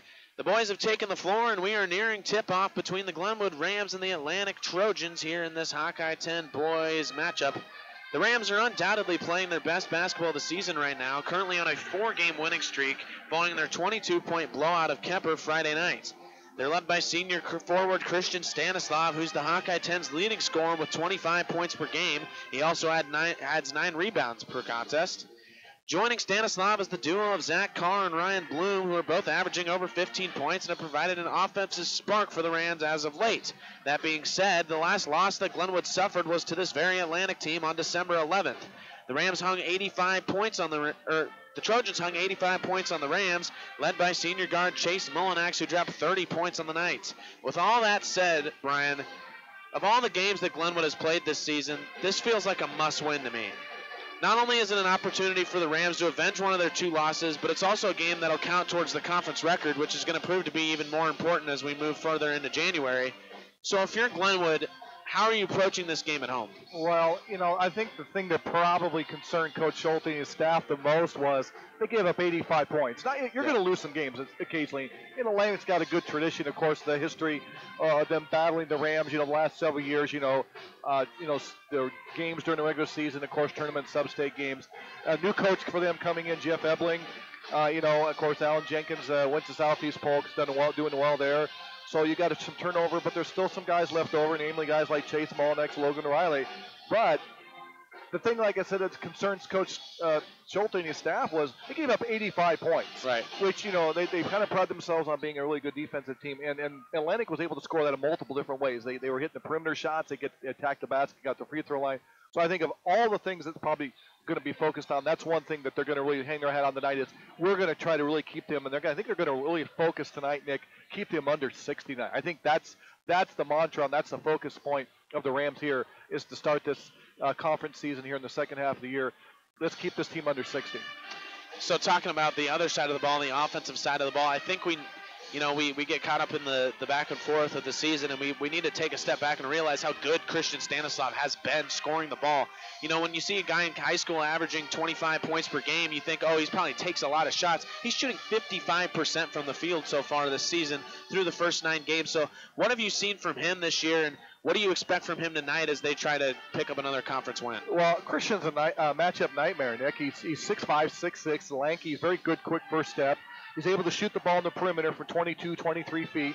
He's got good ups. He's able to attack the rim. He's that long, lanky guy that does a great job of finishing. He relishes the fact of drawing contact when he attacks the basket, and he can score at the free throw line. So put all those things together, he's really tough. If you double team him, he's a good enough guy to throw over to find open shooters. So, you kind of pick your poison with him. Yeah, you can say, I'm going to give him 35, but he's good enough to get those 35 and still beat you. And conversely, I think you'll see some different teams here the second half of the year. It's always interesting to see how teams adjust. Atlantic, let's see if they try to double team them. And if somebody's off, let's see how Glenwood responds. If a player like Stanislav or Zach Carr or perhaps Ryan Bloom get in foul trouble, how do the Rams respond and where do those other points come from? Yeah, you took Stanislav at 32 points in Glenwood's first matchup against Atlantic, but now you just mentioned those 2 other guys, Zach Carr and Ryan Bloom. Ryan Bloom, I mentioned in the last broadcast against Kemper Friday night, he'd kind of been quiet in the scoring column through the first half of the season, and then Friday night he just explodes for 29 points, hits 6 threes in that game. So how do those guys, Carr and Bloom, kind of playing that slight secondary role behind Stanislav, but still putting up solid numbers? Well, look where they were last year, Nick. I mean, they were key ingredients in the state tournament run. They were in the tournaments. They got down the state tournament, big 3 games. They're not going to be fazed by anything. I mean, nothing they haven't seen. You play in Wells Fargo on the biggest stage, and guys like Bloom and Carr and Stanislav, they've been there, done that, Now they know they're the ones that are going to have to shoulder the load, and they've been able to do that. And sometimes it's nice when you have a 3-headed monster like that, as you got guys, let's say Stanislav's off, Carr and Bloom can pick up the slack. As you mentioned, Bloom's a guy that can go for almost 30 himself and add the speed and the penetration and the shot-making ability of Zach Carr. You got lots of options. Yeah, and then just the last thing we're talking about, I would assume, judging from who has their warm-up off right now, Friday night was the first time that Dax Lapala found his way into the starting lineup. They took Cade Van Ness out. They ran more of a 5-guard, 5-out set. Lapple actually came down with 10 rebounds against Kemper Friday night. What do you expect from the Rams, with a faster lineup, spreading the floor? How could that change the aspect of this game, especially since Atlantic hasn't seen that yet? Well, one thing that the Glenwood doesn't have this year, they had a little bit last year. They did have a little bit more size. People forget they had Cody Burge, who was 6'4", but a strong, big body. You had Blake Von Essen, who was 6'3", 6'4", big body. You had Andrew Bloom, who's 6'3", 6'4". So you had guys. This year they don't have that inside presence. So I think for the first half of the season, Coach Schulte and his staff probably looked at it and said, you know what, we're going to be more effective probably if we go to that more of that 5-guard, 5-out offense and really try to get points in transition. We'll just kind of have to take our lumps. Lewis Central, yes, nobody's going to match up with Lewis Central's size, but the one thing for the Rams, they're another class. So when you get to the tournament, you're not going to see Lewis Central, but you will see teams with some size. But I think this is a good fit for them to speed the game up, get the game more in transition, and utilize the skills and the strengths you have, which is that speed, and like guys like Dax Lapple, Jack Hughes can come off the bench as well. And then you bring a Cade Van Ness in to bang them bodies, and he can match up if you have to play post. But tonight, I think with the lineup that Atlantic has, with really no size to speak of, I think it makes sense to go 5 guards. Yeah, and we'll get to a key to the game right here. Atlantic, your key to the game for them. They've lost four games in a row. They're trying to bounce back. And, what more difficult place to bounce back than on the road against the defending state champs? What do they have to do to pull off another upset against Glenwood tonight? Well, one, they know they can. Yeah. The formula, they got some of the formula. That means they have to shoot the ball really well. They did extremely well there in Atlantic. They were hot from the perimeter, and that forces you to spread your defense out. If you're going to play man-to-man, which the Rams typically like to do, then it creates driving lanes. And they were able to convert the free throw line. I think those things they have to do what the girls did. And unable to do in the first game, and that is take care of the basketball. Glenwood's going to come out with a lot of heavy pressure and try to get points in transition early. If the Trojans can handle that and keep this game in a half-court game, they have a chance. And the longer they hang around, the more that doubt goes into Glenwood. Oh no, here we go again. So right. I think that's really key for them is to hang around. But again, as you saw in the girls' game too, Nick, the Rams here on the boys' side can score points in a hurry too. So 6, 8, 10, 12. Quick points can make this game, a 4-point game, suddenly balloon to 16 or 18 points, and then it's a really tough uphill climb. So, neither coach likes to talk about this. I've talked to the coaches before, but the common fan knows it. When Glenwood and Atlantic meet, regardless of how good every team is, it feels like an emotional game every time, especially with the importance of every game that they've played. Kind of a rivalry has formed now. What do you expect tonight? Well, it's because, they've been so successful the last several years. I mean, they've built. Both squads have kind of risen at the same spot. They're in the same class 3 in boys, and they typically were in the same region. So you're going to play them 2-3 times. You're going to play them guaranteed 2 in conference, and then they were always meeting in very, very meaningful tournament games. So yes, when you play a team like that, it builds that rivalry. So here we go. The rivalry is on. Glenwood and Atlantic has tipped off here. Atlantic will have possession to start the game. Logan Riley with the ball now over to Tyler Moen. Moen turns around. Good defense from Dax Lapla. Kick to the corner. A 3 from Riley, and that one goes in. Logan Riley to start off. Well, and that's what they got to do right away. They shot real well the first game up there back on December 11th when they did put up 85, and they got to make their possessions count. Lapla finds Carr down low, but it's knocked away by Molinex, and here come the Trojans the other way. Well, that's one thing about Chase Molinex. Is there a sport he can't play, Nick? Exactly. He is committed to Iowa State to run Division I track. He's an 800 runner. He also wrestles. Yeah. So he is playing 2 sports. And he won the Raleigh Dyer tournament in Atlantic at 170 and played a basketball game later that night. And he is quite the athlete. He is the second leading scorer in the Hawkeye 10 while playing wrestling, and he has been out a few games. So Molinex is going to be one to watch as he drives the lane and puts it off the glass. No good. Score remains 3-0 here in favor of the Trojans as Stanislav brings it up the floor for the Rams. Leith gets it over to Carr up top, now to Lapple on the wing, swings it around here to Bloom. Bloom drives baseline, beautiful speed off the dribble, and lays in a wide open lay-in as no help defense comes over to defend Bloom, and the Rams are on the board. His brother Andrew here in the crowd got an award, a scholarship at halftime, but being proud of that move by his younger brother. Ryan Bloom exploded for 29 points after a quiet first half of the season. A long 3 there from Riley, and he can't hit that one, and here come the Rams. Now here's Carr, gathers it over to Ryan Leith in the corner. Both teams look like opting to go man-to-man. Let's see if Atlantic does a lot of shifting and switching. Stanislav's going to pull up for three right off the bat. Can't get that one to go. Nice offensive rebound from Bloom, and he lays it up and in. So Bloom credited for the first 4 points for the Rams, and they have a 4-3 lead here with 6 minutes to go in the first. And Coach Ebling right there really getting on his guys. Look, we forced the shot we wanted from Stanislav in the perimeter, but we got to secure the rebound, and gave up 2 points. The drive here, and the shot is no good from Nathan Behrens. His first shot of the night can't fall, and then here comes Bloom the other way. Bloom's going to pull up the three. A heat check here from Bloom. Can't get that one to go. Nice offensive rebound from Dax Lapala, and he gets the and one and brings this crowd into the game. Dax Lapala, just his second game in the starting lineup, and a big play here early. And that's just what you mentioned. He had some key offensive rebounds that game the other night against Kemper, so he's able to kind of track the fly of the ball. If you're going to shoot perimeter shots, Nick, as you know, long shots create long rebounds, and able to get one right there. Molinex and Leith tied up. Oh, you don't want to get tied up with Molinex. He'll take you in a single or double leg takedown, won't he? Leith guarding Molinex. Drives the lane, kick out to Riley. Three from the corner again. Can't get that one to fall this time. Rebound from Ryan Bloom. Rams are going the other way quickly. Here comes Zach Carl by himself, puts it up and gets the lay-in. Riley tried to contest it, and the Rams are already running. A timeout from Coach Ebling, and this crowd is getting loud, Brian. Well, that's just a great start right there. You're able to finish and talk in transition points right there. You know, they're not shooting particularly well from the perimeter, but they're able to get the offensive rebound by Lapala. Bloom gets the one. Bloom takes the ball baseline. So everything right now, they scored is really close to the basket. You know, other than that first opening three of Logan Riley, Lennox had some good shots, Nick, for the perimeter, just haven't made him go. And I think that's what Coach Ebling probably is telling them. Hey, look, we're getting good looks. Let's just make sure, we're going to miss some at our end, but let's make sure we don't give up second chance points. Baskets, points going to the rim. So after that Logan Riley three to start the game, it is a 9-0 run for the Glenwood Rams. As you said, getting out in transition, some nice steals. Dax Lapala with an and one, and the Rams are rolling here early, and they're going to set up in their full court press here off the inbound from the Atlantic timeout. He'll be able to run the baseline here after the made basket. Riley to inbound it. He's not moving much. He gets it into Hanlos. Now back to Riley. They're going to clear out space. I like my chances of Molinex bringing the ball up the floor too. Nice pass there from Hanlos. The feed is no good. Rebound goes to Zach Carr, and the Rams are running the other way. Here comes Stanislav. Stanislav's going to drive baseline. He puts it up off the glass and one.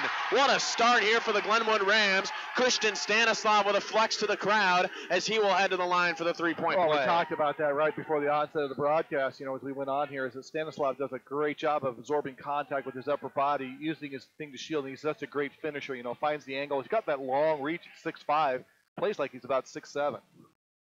Free throw from Stanislav is good. That's one thing I have on my sheet here, Brian. 43% from free throw. He was 2 for 10 against Kemper on Friday night. I noticed in some games we watched earlier this year, I think he's just thinking about it so much, Nick, instead of just relax and shoot. If nothing else, back up 5 feet and shoot it from 19. Exactly.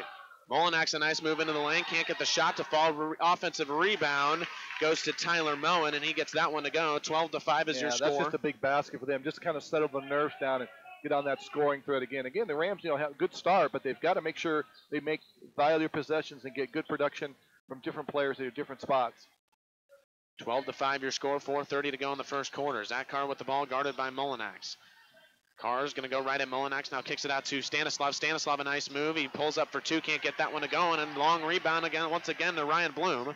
Now here's Lapala over to Stanislav on the far side. Stanislav drives baseline, puts it up off the glass, and another beautiful move there. Tyler Moen just could not do anything on defense, and that one's knocked away by Ryan Lee. Well, and it'll be another inbound. The size advantage right there. Again, the length. And Christian's very good at just kind of taking that big jump first step, Nick, positioning and getting that finish.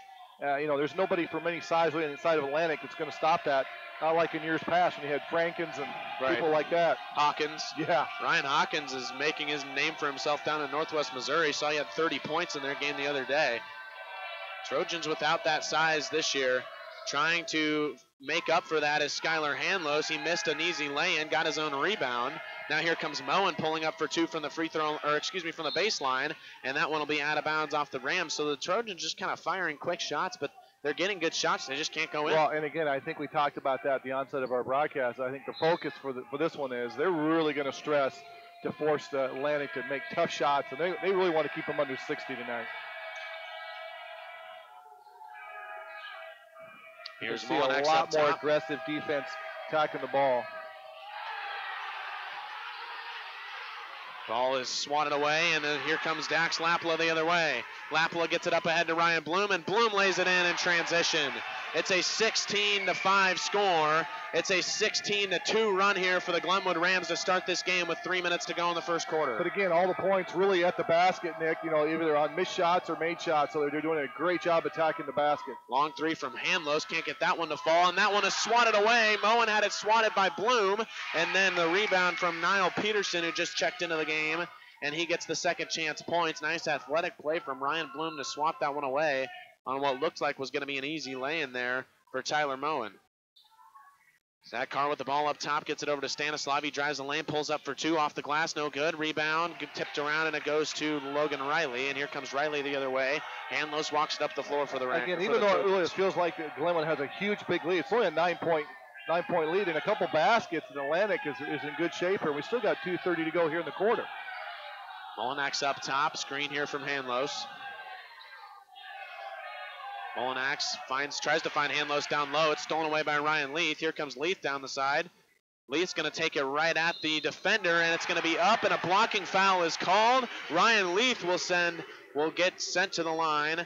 It was Niall Peterson hitting the deck. He tried to draw the charge, but they're going to call a block on Peterson, and Ryan Leith will shoot one.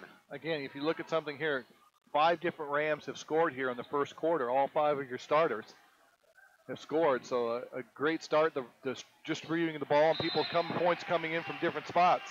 So Ryan Leith hits the free throw, and he'll come out of the game. Jack Hughes is going to be sent in. 19-7 is your score. The inbound to Chase Molinax, who breaks the press with ease. Now Molinax is going to go straight at Carr, puts up a floater, can't get it to go. Rebound tipped around, and it goes to Jack Hughes the other way. I don't think Molinax is going to get tired, do you? I don't think so. I would imagine he's pretty conditioned, as Hughes took one too many steps there, and he'll be called for the travel. The Euro step in Asia. That was the NBA. That was the Euro step there. Yeah, the Euro step in Asia and Iowa. Because you borrowed a little bit too many on that one, did Jack? Jalen Peterson will check in now for Skylar Hanlos. Again, a little bit of a flip from what it was back in December. The Rams kind of, got off to a little bit slower start in that game, and they were able to recover. And here tonight, off to the great start. Here's Riley in the corner, gets it over to Peterson. Now back to Moen, now back out to Riley. Riley's going to take a deep three, can't get that one to go, and a long rebound is going to be tracked down by Jalen Peterson. And that was a very long rebound as Niall Peterson hits the three and knocks that one down. Yeah, 5 and it's points a 9 from point him game. off the bench. That's about a 5-point swing right there. Stanislav comes right back. He's short on the three. And now here come the Trojans the other way. Kind of a rush shot by Stanislav right there. Really, it was like nothing. Moen pulls up from the free throw line and contorts his body in the air, able to knock that one down, and it's a 7-point game now with 1:15 to go. 14-point game, suddenly now just 7. And again, Glenwood, you can shoot yourself into a big lead. You can also shoot yourself out of one. 19-12 your score. 1 minute to go here in the first quarter. Lapla up top, gets it to Bloom. Bloom pulls up for three off the catch and shoot. Can't get that one to go. Rebound goes to Jalen Peterson. Again, if you're going to misfire from that, you can secure the rebound. Your Atlantic here, after what felt like a disaster start, they're going to be in maybe decent shape. Riley thought about the three again. Now he's going to pull up for two. Can't get that one to go. Rebound is tracked down by Peterson. Now he kicks it out to the other Peterson, who can't get that one to fall. Rebound to Molinax. Second chance points here, and Molinax lays it in. 3 offensive rebounds on that possession, and Schulte is not going to be happy with that one. No, just good hustle by the Rams. Kind of got flat-footed right there, and the Atlantic are the ones that kept going after the ball. And suddenly, what felt like a kind of a huge, big opening blowout lead is suddenly now just a 5-point game, Nick. A 9-0 run, or excuse me, a 7-0 run now here for Atlantic. It was 19-7 about a minute ago. And now the Rams will hold for last shot with 10 seconds remaining in the first quarter. Carr off the screen from Bloom. Carr turns around. He's going to kick it out to Hughes. Hughes on the wing. Now Hughes drives. He's going to try to get it down low to Stanislav. It's stolen away by Molinax, who throws it down court. And that is going to end a wild first quarter. So it is a game of runs here tonight, folks. At the end of one, your score, Glenwood 19, Atlantic 14. You're watching Ram basketball here on GlenwoodSports.com.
Back here on GlenwoodSports.com, Nick Stavas and Brian Martini. A quick thanks to our sponsors here, Barrett Auto Center, Best Finish Auto, Sharp Street Groomers, Glenwood State Bank, Marty Stavas State Farm, Jim Hughes Real Estate, El Porton Mexican Grill, Astrop Insurance Services, and Glenwood Home Services. We appreciate all the support from those sponsors. We cannot bring you this game without them. It's a 19-14 lead for the Rams as we start the second quarter here. The Rams with the ball. Christian Stanislav has it on the baseline, backing down Moen. Now he's going to kick it back out to Zach Carr. Carr's going to drive on Molinax, pulls up for two over Molinax. Can't get that one to fall. Nice rebound there from Cade Van Ness, and he puts it in off the glass. Yeah, good job by Cade. First action of the night right there. Little pump fake right there. Good finish and 2 big points for the senior going to DMAC to play some baseball. Here's Jalen Peterson up top, gets it over to Molinax. Now in the corner is Behrens. Now outside to Logan Riley, who takes another three. Can't get that one to fall. So since he hit that first one, he has been 0 for 3 since. Yeah, he's had a couple good looks, Nick, just unable to finish. And Coach Embling is going to need those shots to fall here if the Trojans are going to have a chance. Here's Ryan Bloom in the corner, gets it over to Zach Carr. Carr guarded up tightly by Molinax. Screen there from Van Ness. Now Bloom on the wing, gets a screen from Stanislav. Didn't hit Stanislav on the roll. Now here comes Carr. Carr pulls up from the elbow, tries to bank it in, can't get that one to go. And rebound going to Atlantic as Barron takes it down the floor for the Trojans. They've done a lot better job of boxing out and just making it one possession for the Rams.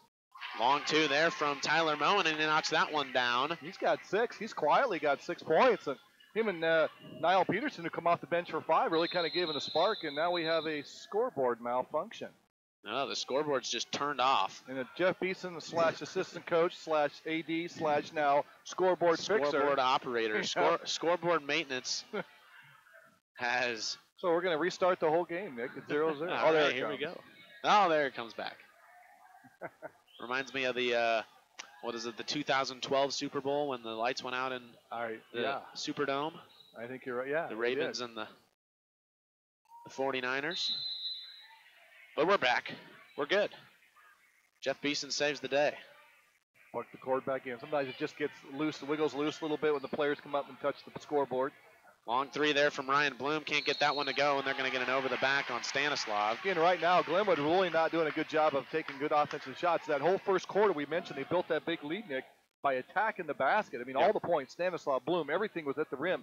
Now they're settling for 18, 20-foot shots. They're not going in. And Atlantic has found a way to chip back in this game. The way you look at it on paper, this should not be a close game just looking at the records and the schedules, but it seems to always be. And Atlantic, I believe, is better than their record shows. Peterson passed up a wide open three, gets it down low to Moen takes another tough contested two. And he's got gets that one to fall. He's the go-to guy right now, so good job by Molinax and crew to kind of know who the hot hand is. And suddenly, we're in a one-possession game, Nick. 21-18, your score, 6 minutes to go here in the first half. And it's gotten to a half-court game, and Glenwood unable to press. Right now, it's playing in the hands of the Trojans. Carr up top, kicks it out to Bloom. Bloom another long two, but he gets that one to fall. But that's exactly, even though he made it, that's not necessarily a shot you want to take, and they've been taking a lot of those tonight. Well, that was, that's a shot that Ryan could hit, kind of a mid-range shot, but he did force the action, get inside the paint, which was a much improvement more than the 20-foot shots they were taking. Here's Moen backing down Stanislav. He pulls up for two. This time he cannot hit. So he ends his hot streak there as Bloom's going to take it down the floor for the Rams. Nice pass to Zach Carr, who the finger roll off the glass. That was a beautiful play there in transition from the Rams. And we're going to get a timeout from Atlantic. 5:23 to go here in the second quarter. Your score, Glenwood 25, Atlantic 18. We'll be right back. This is Ram Basketball on GlenwoodSports.com.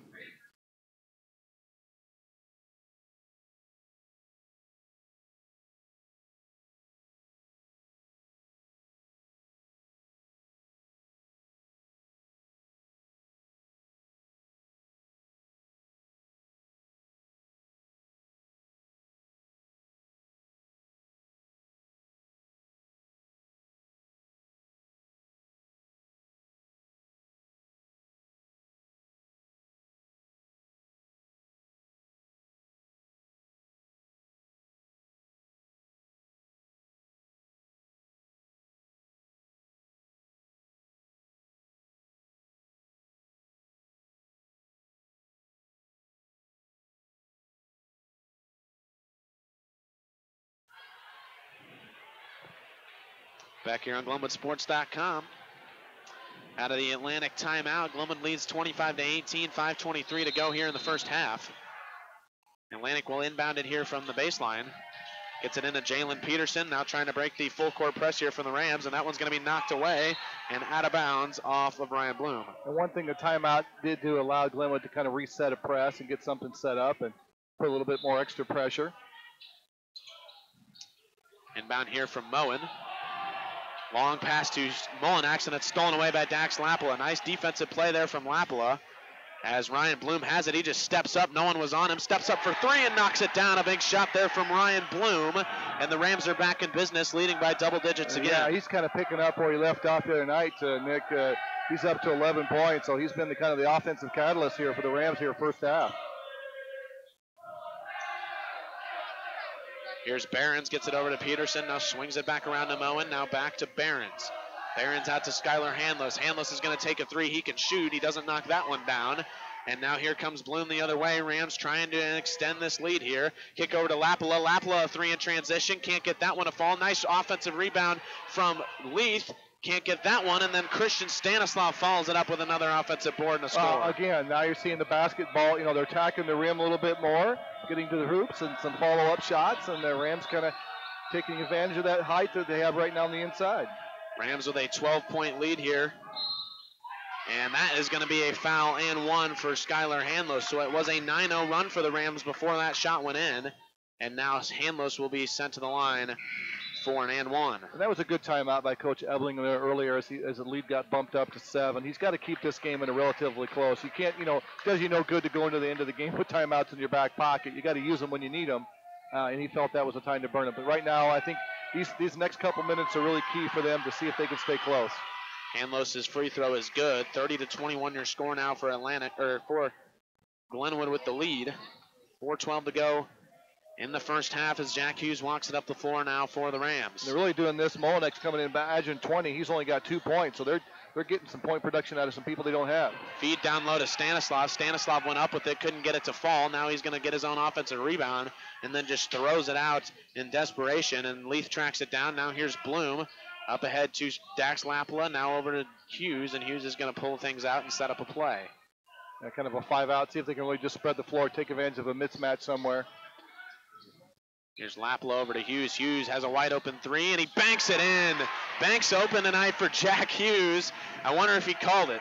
Doesn't matter. Not sure if it counts. Doesn't matter. Always, as long as it goes through that orange cylinder somehow, it counts. Jack Hughes banks home a three. It's back to a 12-point lead for the Rams. You see Ryan Leith doing a really good job playing denial defense, really just kind of focusing on shutting down Molinex, not worrying about anybody else. The way the team talks about, Ryan doesn't score a lot of points. He doesn't really stuff the stat sheet, but the way the team talks about it, Ryan Leith is the best defender on this team.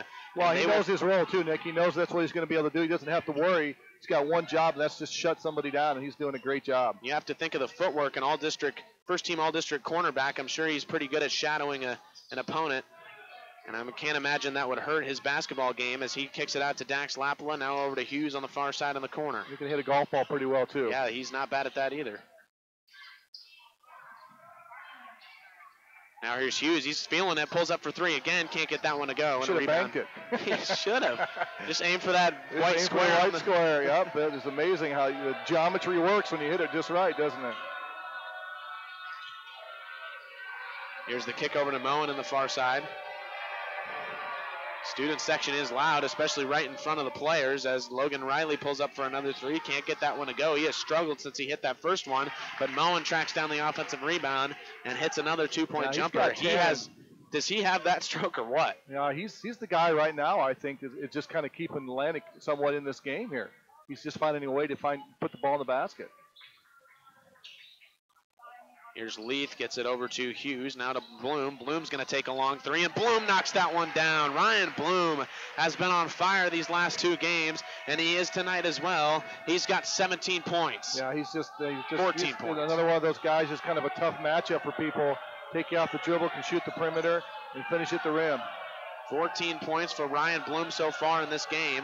It's back to a 13-point lead for the Rams. Moen takes another tough shot. Nice defense from Dax Lapala. That time it was short, and it will go out of bounds off of Atlantic.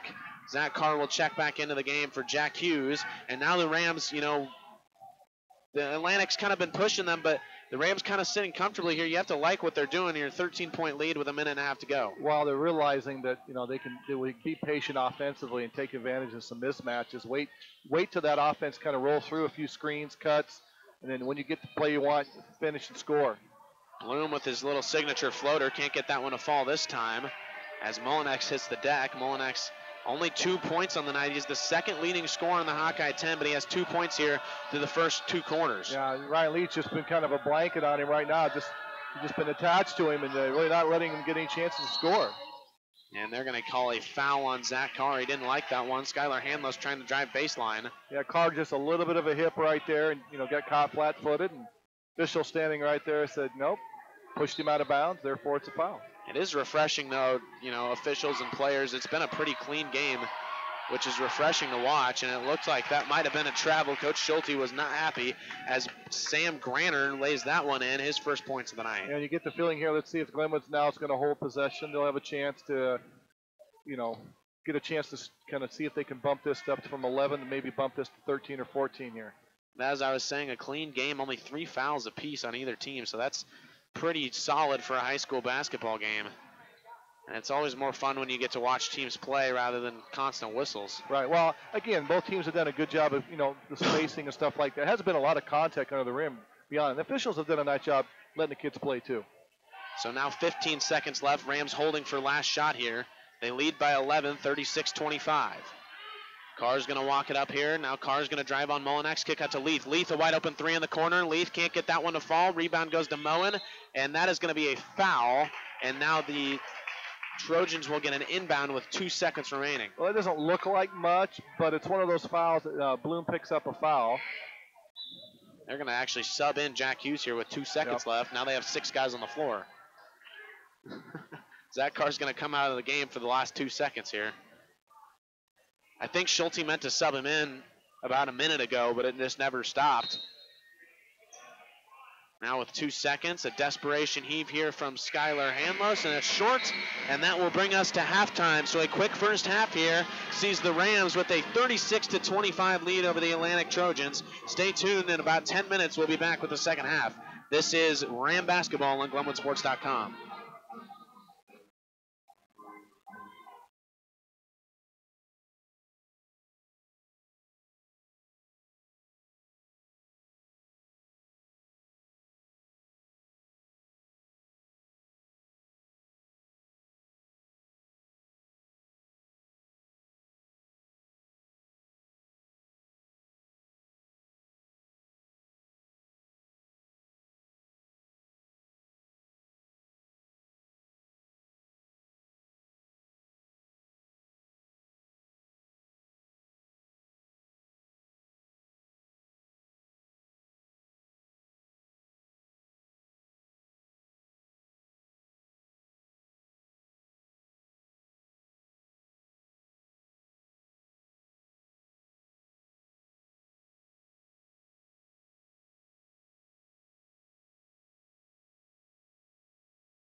Back here on GlenwoodSports.com, Nick Stavas alongside Brian Bertini as we are set to bring you the second half of the Class 3A matchup between Atlantic and Glenwood. The Rams with a 36-25 lead over the Trojans here after one half. You know, Brian, we talked about in the first half, the Trojans came out and hit that three right away. Then the Rams went on like a 60-2 run. Then the Trojans kind of clawed back in, and then the Rams went on their run of their own. After it was a 3-point game, it was 21-18. Glenwood went on their own 9-0 run. It's just been a game of runs. How do you approach the second half if you're Glenwood? Well, we talked about right away, the Rams were able to get points early because they attacked the rim. They got points in transition, some off the press. Atlantic, as you mentioned, hit that opening shot. They really kind of struggled. And then Glenwood was able to turn those into points. And then it got into more of a half-court game, and Glenwood kind of started settling for the 18, 20-foot shots. They weren't going. Atlantic was boxing out. And they're doing all this without their scorer, Chase Molnex, who comes in averaging 20 points a game. He's got 2. Yeah. So, you know, the points, they've got 25 points. Yeah, they're down 11. But if Molnex gets hot, things can change in a hurry. You know, Tyler Moan stepped up. He's got 8 points. Niles Peterson, who's kind of was an unknown, hit a 3, got a basket, provided them with that little 5-point spark. Conversely, the Rams, Stanislav, as you mentioned, leading scorer in the Hawkeye 10 at 25 a game. He's only got 7. Ryan Bloom, big night the other night. Kemper, 29 points. He's got 14, so he's about halfway there we had. Zach Carr with 7. Got some points from Cade Van Ness on a putback. Jack Hughes banked in a 3, as we saw. You know, Dax Lapala's got some points as well, so they're getting some points together. But, you know, again, what Glenwood's going to have to do is what they did really well is attack the rim, show patience on offense, get the ball to the rim, and attack and take advantage of it. They do have a little bit of size right there with Stanislav inside. And for Atlantic, I think the key for them is they're going to see if they can get a little creative and find ways because Ryan Leaf has just been blanketed over Chase Molnex. And you know, right now, if you're looking at a guy that's kind of not really in the scorebook, you know, but who's had a key impact is Bloom, is shut him down. And like I told you before when we started the broadcast, Nick, I think the focus of the Rams is they want to hold them under 60, and right now they've only given up 25. Right, and we talk about, you know, you talked about Molnex only has 7, Stanislav only has, Molnex only has 2, Stanislav only has 7. You know, it's always kind of interesting to me when the two teams' studs are kind of being, or not necessarily shut down, but just a little slower, aren't scoring as much. It's always interesting to me in these kind of games when the role players have to come in and step in. We've seen Tyler Moen from Atlantic. We've seen Ryan Bloom from Glenwood. And what do you expect from both Stanislav and Molnex going into the second half, knowing that they really haven't put up the numbers that they normally do? Well, I mean, a guy like Chase Molnex is such a competitor, and, you know, he's got a motor that won't quit. I mean, he's a rare breed of guy that's won. You know, he's playing multiple sports. I mean, as you mentioned, he's out for wrestling. Doesn't even go to wrestling practice. Wrestles, competes. Plays the game Friday night. Wrestles all day Saturday. Wins his weight class at 170. Comes back and plays the game that night. And he's going to Iowa State to run 800. He's going to run 800. So, I mean, he's a guy that's, you know, it's not going to be faced. So they're going to have to get creative, I think, to see if they can get some ways to get him the ball. Stanislav's going to get his points. I mean, you just know he is. What Glenwood has, and Atlantic doesn't really, is have guys like Bloom and Carr that are able to kind of shoulder the load. If you take Stanislav away, Bloom's going to go for 30 on you. Exactly.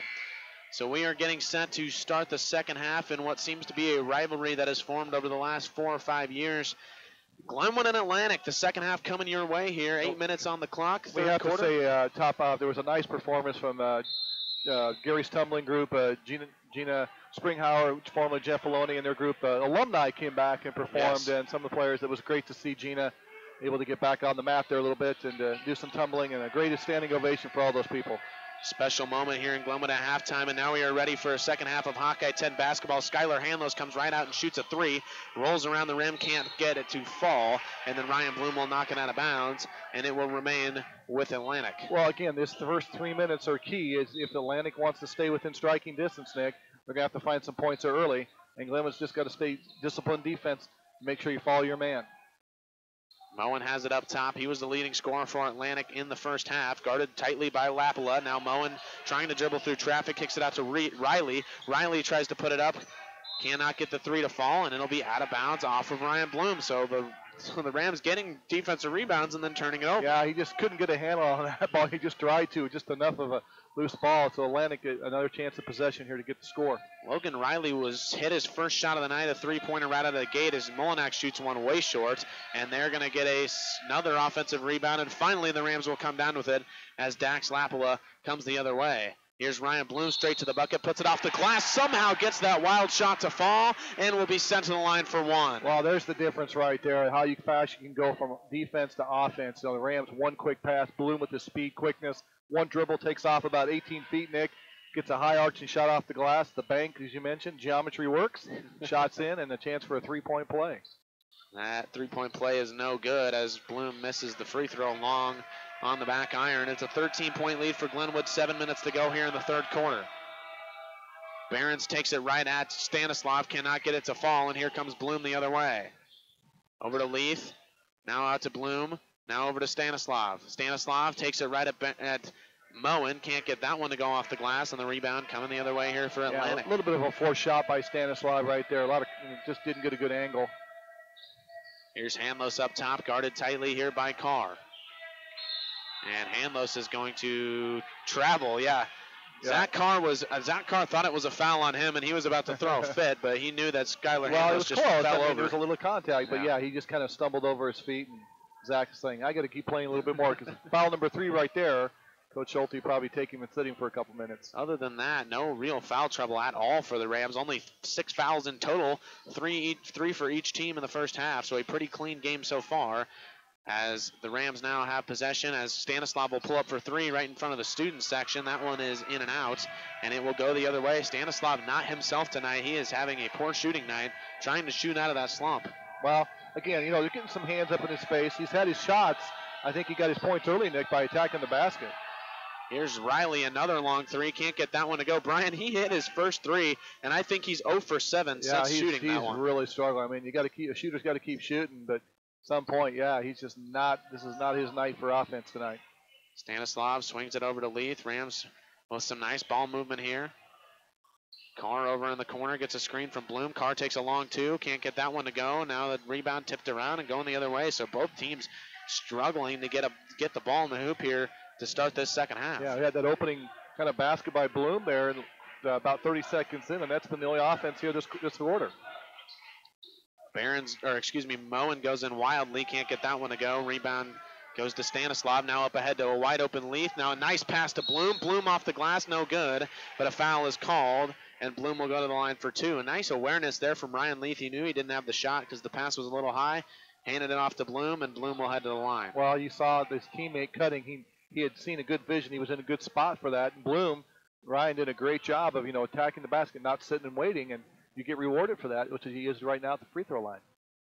And that shot rolls, bounces around and in, as Niall Peterson will check in here for Behrens. Peterson had a couple points off the bench, 5 points off the bench to start the game in the first half. As 1 for 2 at the line goes Ryan Bloom. 39-25 is your score, 5:19 to go here in the third quarter as Mullinax brings it up the floor for the for the Trojans. Carr switches off on Mullinax as he takes a deep 3, can't get that one to go. Rebound tipped around, still tipped around, and finally gathered by Christian Stanislav, and the Rams are running the other way. 3-on-3 here for Glenwood, a nice pass from Zach Carr, and Bloom is going to be fouled on the shot, and he will go back to the free throw line. So the Rams really drawing contact here. Well, attacking the basket again. We're going back to that again. You see right now everything's slashing to the basket, and the Trojans not able to rotate. And if you see that, if you know the ball's going there, you follow the ball, as Ryan Bloom did right there, and just rewarded. Zach was able to find a passing angle, didn't get the shot, but he's getting 2 free throws, Nick. And Bloom right now, the offensive catalyst here for the Rams here, second half. Bloom goes 2 for 2 at the line. He's now 3 for 4 in the second half. It's now to a 16-point lead for the Rams. Bloom got 19 to the 41, so he's been the go-to guy. Ball almost tipped away. Moen gathers it. Nice pass there to Chase Mullinax, who lays it up. Still cannot get it to fall. And it has been a frustrating night for Mullinax as he takes a 3 and another air ball, and he cannot hit anything tonight. No, he's just a little off right there. He had a good look at the layup, just to get a finish. Carr draws a lot of contact, gets his own rebound, still can't get the shot to go, and finally gets a foul. The Glenwood crowd wanted a foul the whole time, finally got one on the third shot, and Carr will head to the line. So just out of the gate, 4 fouls now on Atlantic here in the first 3 minutes of this half. Well, the Rams just a little bit quicker to the ball. Those 50-50 balls, Nick, they're hustling too, and I think Zach wanted a little bit of offensive rebounds. He missed one on purpose there to get another one. So he's picked up, he's got 3 for the game. He said, I can get 2 in a row here. He's padding his stats. He is. Carr had 17 points the other night against Kemper. It's almost inevitable that two of the big three are going to show up and put up huge numbers, and then the other one's going to put up solid numbers anyway as Ryan Leaf gets the rebound and puts it up and in. And those are killers right there. Those are 2 points. You get a box out, you don't get it, and then Leaf able to finish on the shot. Molinax is going to take a long three, and he still can't hit it. Rebound tipped around, goes to Riley, and that one's going to be tied up, and a jump ball is called, and it will go to the Rams. So the Rams are really kind of quietly. It hasn't been all that exciting, but they're kind of running away with this game with a 19-point lead here with 4 minutes to go in the third. Well, you look at it, it was 36-25 at half, and they haven't scored, so we've almost gone 4 minutes, and Atlantic is getting some good looks. They're just not falling tonight, Nick. Well, exactly, but you talked about, though, they allowed 85 points to this same Trojan team about a month ago.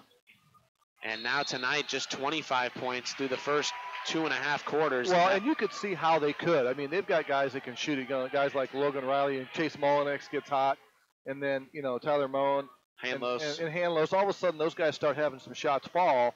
This changes the whole complex. But when they miss, they're not able to convert and get stopped. So then the game can kind of get away from it, which is what it's done here tonight. Riley on the wing, guarded by Stanislav. Now gets it over to Molinax. Molinax drives past Carr, and they're going to call a touch foul on Carr. I think he grabbed his jersey as he went by, a little bit of a hand push check. And the other thing is, too, I think that's probably why Atlantic struggled here in this 4-game losing streak. They haven't shot the ball particularly well, Nick. And, if they're not going to shoot the ball well from the perimeter, they're going to struggle. So Hughes will come in for Ryan Leith. Leith will get a breather. Rams that first foul coming 4 minutes into the half now. As Molinax working on Hughes. Hughes trying to pickpocket him, and now Molinax puts it up off the glass and gets it to go. So finally Molinax takes that lid off the basket. He just has 4 points tonight for the Trojans. Well, and it's still a dangerous point where, all of a sudden Atlantic gets hot and gets some baskets, and the Rams don't take care of the ball. As we saw, they were able to cut it down to a possession game late in the second quarter. Rams swinging it around here. Carr in the corner. Stanislav wanted it in the post. Now he swings it out to Bloom. Now Stanislav wants it on the three-point line. Now he kicks it over to Hughes in the corner. Now over to Lapala. A wide open three for Dax Lapala, and he knocks that one in. Dax Lapala with a three. And those are huge points and shots because if you're going to key on Stanislav, Bloom, and Carr, those other guys are going to have to step up with big shots, especially late in the season here. So Dax Lapala, he has 6 points on the night. His second game in the starting lineup. As the Rams now lead by 20 points, gets the crowd back into it. Moen pulls up for two, and another tough contested shot. Moen's almost better shooting when someone's right in his face than he is when he's wide open. 10 points have not been easy 10 points, have they, Nick? Bad pass there, knocked away by Skylar Hanlos. Now he passes up a wide open three, gets it to Molinax, who feeds it to Moen. And now the Rams with 4 easy points allowed there to the Trojans. Well, they're doing a little bit of what the Rams did to them earlier. Put a little pressure and force you to, kind of play a little faster than you want. They're going to get an offensive foul on Zach Carr. Well, he did lower his shoulder a little bit, and he kind of quit on that, and that's foul number 4. So Zach is going to get a chance to sit down for quite a while. So, again, it's a 16-point lead, but, again, you can see how fast a lead can dwindle when you kind of take a foot off the gas, Nick. So Molinax draws the offensive foul. Now here comes Moen working on Lapala. Turns around, another tough shot. Bounces around, can't get that one to go. Now the rebound tipped around, goes to Peterson. Peterson's going to pull up for 2 from the elbow, and that one falls. A 6-0 run here for the Trojans. Well, he didn't have anybody around. He figured out, I'll just shoot the ball, and got that little roll. He's got 7 points. Suddenly now it's a 14-point game. About to say, suddenly a 6-0 run here for the Trojans, and that's going to be a big foul there as Leith was backing down into Niall Peterson. Yeah, just kind of both went for the ball, and Peterson knew he couldn't get it. Kind of fell down a little bit, not on purpose, and it went under. So timeout looks like Glenwood. Timeout Rams. We're going to take a quick break here. 2:02 to go in the third quarter. Your score, Glenwood 47, Atlantic 33. We'll be right back on GlenwoodSports.com.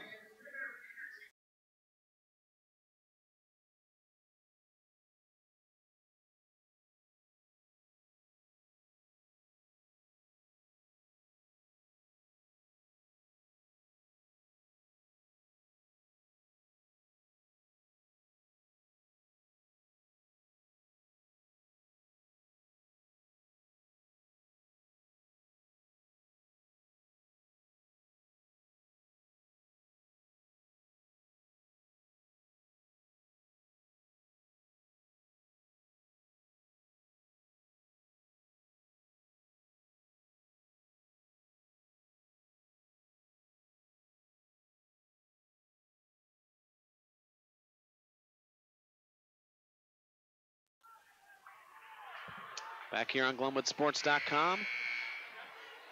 Nick Stavas alongside Brian Bertini. 2:02 to go in the third quarter. Glenwood with a 14-point lead and the ball over the Atlantic Trojans here in this Hawkeye 10 conference matchup. Stanislav will inbound it here for the Rams. We had a 20-point lead here at one time, Nick, and then all of a sudden Atlantic, like you said, just kind of chipped away. Tyler Moe with some tough baskets now. Peterson, a little bit of extra pressure, and all of a sudden now Atlantic feels like they got a little bit of a pulse, Nick. Lapala up top, gets it over to Hughes. Hughes to Stanislav. Stanislav trying to get out of that slump, and he knocks down a three. Nothing but net there on the three from the corner, and Stanislav is in double digits. Well, if you're going to play zone and you're going to go 5 out in the zone, and somebody's going to be open, and a guy like Stanislav, he's one guy you have to make sure you account for every single time. Drive here from Moen, and that one is going to be a foul called on Ryan Bloom.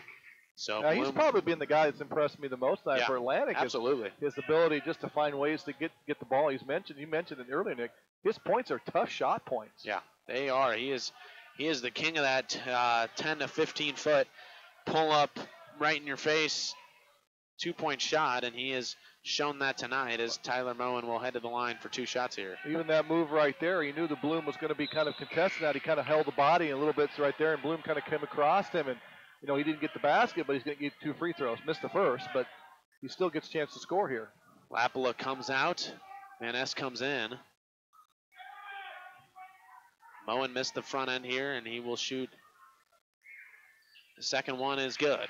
So 50 to 34 your score, 1:30 to go here in the third quarter. Rams trying to stay at arm's length from this Atlantic team. Here's Christian Stanislav working and kicks it out to Ryan Bloom. 2-point jumper, no good, and the rebound will go the other way. And Atlantic might want to see if they can speed up the game now to force the Rams to get some quick possessions, which worked right there. Nice move there from Skylar Handlos, but he can't finish, and that is going to be an over-the-back call on 23. That's Zade Nicholson, the first time we've seen him tonight. We've got 2 guys working on double-doubles here. Stanislav with 10 points. He's got 9 rebounds. Bloom with his 19 points. He has 8 rebounds. So you don't get too often you get a double-double. You might get 2 guys with it. Rams working the ball up the floor here. Van Ness has it out top. Now over to Hughes. Hughes has a wide open three. He's going to take it. Can't get that one to go. Nice rebound from Van Ness. Van Ness turns around. Looks like he was sliding, and they're going to call it travel. It was a good call. The official, I think, kind of did a double take on that. Yeah. I think he thought otherwise, and yeah, Van Ness's foot just kind of slipped away. So 51 seconds to go in the third. 16-point lead for the Rams. Moen brings it up the floor for Atlantic. Atlantic went that whole third quarter, about that first 4 minutes. Nick didn't score. Moen takes another tough shot. That one's an air ball, and that one is tipped back in somehow, saved by Zade Nicholson, and then out to the backcourt, and somehow saved by Skylar Handlos, and Atlantic has a free possession here. Just out-hustled him right there. Nicholson goes up off the glass, can't get that one to go. Rebound goes to Cade Van Ness. Now up ahead to Stanislav. Stanislav's going to drive it in on Molinak, and they're going to get an offensive foul. Yeah, that was too easy. Molinak set up perfectly for that one. Yep. And that was one where Christian probably should have just done a nice little pull-up. He had the height advantage over Molinak. He could have used that little bank, but he wanted to see if he could throw a charge. And, he gets a foul, and that creates a turnover. There's still 17 seconds. And I guess that's the 14th foul on the Rams. 14 fouls on the Rams, 6 on the Trojans. That's double what we had in the first half in total. 50 to 34, 14 seconds to go in the third quarter. Trojans will hold for last shot here. Here's Molinak working on Leith. Now over the shot over Van Ness, and he knocks that one down. Molinak is heating up here. 2 seconds remaining. 3 seconds. That one's turned over, and that will be the end of the half. So a back and forth game here as the Rams have a 14-point lead. 50 to 36 is your score. As Glenwood has the lead, we'll be right back on GlenwoodSports.com.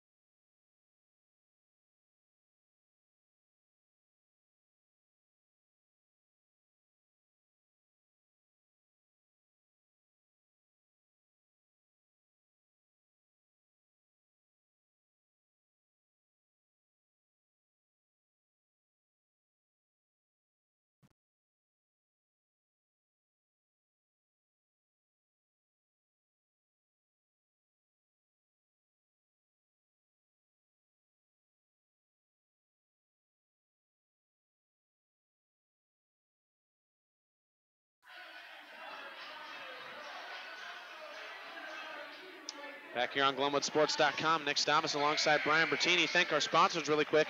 Barrett Auto Center, Best Finish Auto, Sharp Street Groomers, Glenwood State Bank, Marty Stavis State Farm, Jim Hughes Real Estate, El Porton Mexican Grill, A-Strope Insurance Services, and Glenwood Home Services. We appreciate all the support from those sponsors, as we could not be bringing this game live to you without their help. Fourth quarter, beginning of the fourth quarter here, Chase Molinax comes right in and hits a shot. He hit a shot to end the third, and he hits a shot to start the fourth. Well, again, he's not going to be tired, so you know his legs are going to be fresh, and he's going to be attacking the basket. Suddenly, he has 8 points, and they're going to get a foul as Ryan Bloom drove to the basket and was thrown to the ground. So the Rams really drawing a lot of contact, as that foul will be called on Logan Riley. Wow, and that's a big foul right there as well. That's the 17th foul in Atlantic, so from here the rest of the way out, Glenwood will be in the bonus. So Ryan Bloom to shoot. He has 19 points. He leads all scorers. And his first shot is short and no good. So the Rams free throw woes continue. Although that's one of the few misses they've had tonight. They've been pretty effective. They haven't got to the line a whole lot tonight, Nick. 7:43 to go in the game. Second shot is good. It's a 13-point lead for the Rams. Up ahead to Skylar Hanlos, knocked away by Hughes, but Hanlos handled it, and he gets it to go. So now just an 11-point lead for Glenwood. Good lead pass right there. Glenwood a little bit tardy coming back defensively, and pass over the top. That one's going to be knocked away and stolen and out of bounds off of Ryan Bloom. Well, here's what happens. Zach Carr with 4 fouls forced to sit, and Jack Hughes, a little bit is not as comfortable handling the ball, and Coach Schulte is going to roll the dice a little bit and say, I'm going to get him back in. So Carr will get to the scorer's table with 7:23 to go. Moen backing down Stanislav, kicks it out to Behrens in the corner. Now over to Riley. Riley passes up to 3, drives, puts it up, no good. Foul is going to be called on Stanislav. So I've noticed a lot more whistles here in the second half. Well, the feet are a little slower. Yeah. People are, a little bit more stationary right now, and the driver's going, so your tendency to kind of hit a knee, grab an arm, push a little bit, and this is what Atlantic wants to do, is slow this game down to a half court. Riley's first shot is no good. And he's really struggled tonight. You see him hit that open 3, and he's just kind of really not found it. So, but Coach Ebling kind of keep talking to him and say, hey, keep being aggressive offensively, keep trying to find ways to score. Second shot is no good. Rebound tipped around, and another offensive board here for Atlantic. Moen's going to take a wide open 2, and that's good. That one was too close. He's the guy right now that's really just been the catalyst for them. Not looking good for the Rams right out of here in the fourth quarter, as a 6-0 run to start here for the Trojans. Now a long 3 from Stanislav. That one can't go, and that one was not a good shot. No, that's just a shot. You're just trying to take a shot rather than knowing a situation. And right now, Atlantic could get this within 2 possessions. Hanlos tries to get some touch. That one's tipped around, and that one still loose. And now here comes Carr, and Carr's going to be fouled, and he will go to the line. So Chase Molinax chases down Carr. A smart foul there by Molinax. That'll be his second. Yeah, I think that was a good foul. Zach would have had a breakaway layup, or a clean layup, and Molinax, quick speed he is, wasn't going to let him have a clean shot one. But right now, Glenwood's kind of out of sorts, Nick, right now, sink-wise. I would agree. Stanislav with 3 fouls, Carr with 4, as Carr shoots his first, and he nails it. Dax Lapala checks back in for Cade Van Ness. So now the starting lineup in for the Rams. And, sometimes players forget that a bad shot can end up being like a turnover. Stanislav's shot right there, kind of an ill-advised one, it turned into a long rebound. Atlantic had a chance to come down and get within, 5 or 6. And so you just got to recognize the time and situation, pick your spots. And remember, every time you get fouled, you're the Rams, you're going to go to the free throw line. Zach Carr hits both free throws. He is the best free throw shooter on the team, 80% mark for him. As Behrens goes down low, he lays it up in off the glass. Can't get that one to go. Rebound goes to Bloom. Here comes Carr. Carr, floater, no good. Rebound, and they're going to call a blocking foul on Skylar I think he Hanlos. held his breath on that one, Nick, because he was kind of in that 50-50 land right there. And yeah. He got up and left his feet, which means now suddenly you're at the mercy of the official. And I think that's what Hanlos was asking. He said, hey, I was set, but that's Coach Ebling asking the same thing. He goes, he was moving when he was leaning, and Carr is going to get a chance to get 2 more free throws. That would have had a huge impact, because you saw with his fifth, with Jack Hughes and some of those guys. That would have been his 5th foul. Yeah. You take probably your best, accomplished ball handler at the point off the floor for the remainder of the game. There's still 6:20 to go in this game. 6:21 remaining. 12-point lead for the Rams. Carr has 1 more. And Carr misses that one, and that will long rebound, chased down by Hanlos. Looks like Hanlos might have traveled. Schulte wanted it, but they don't call it. 12-point lead here, 6 minutes to go in the game.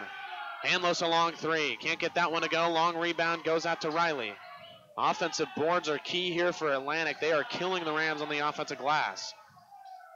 Mullinax driving, and they're going to get a foul on. It's like Ryan Leith right Ryan there. Leith. Every time there's a whistle, Carr's close. Yeah. Every time. He's this one where you just almost got to stay away from contact. Carr throws up the surrender cobra every time there's a foul, just hoping that it's not him. That time it's on Leith. Now the inbound to Riley, Peterson, and Peterson working on Stanislav, puts it in off the glass. He's strong upper body right there, and Christian just kind of get his arms up to deflect that shot. So again, Atlantic hanging around here, down by 10.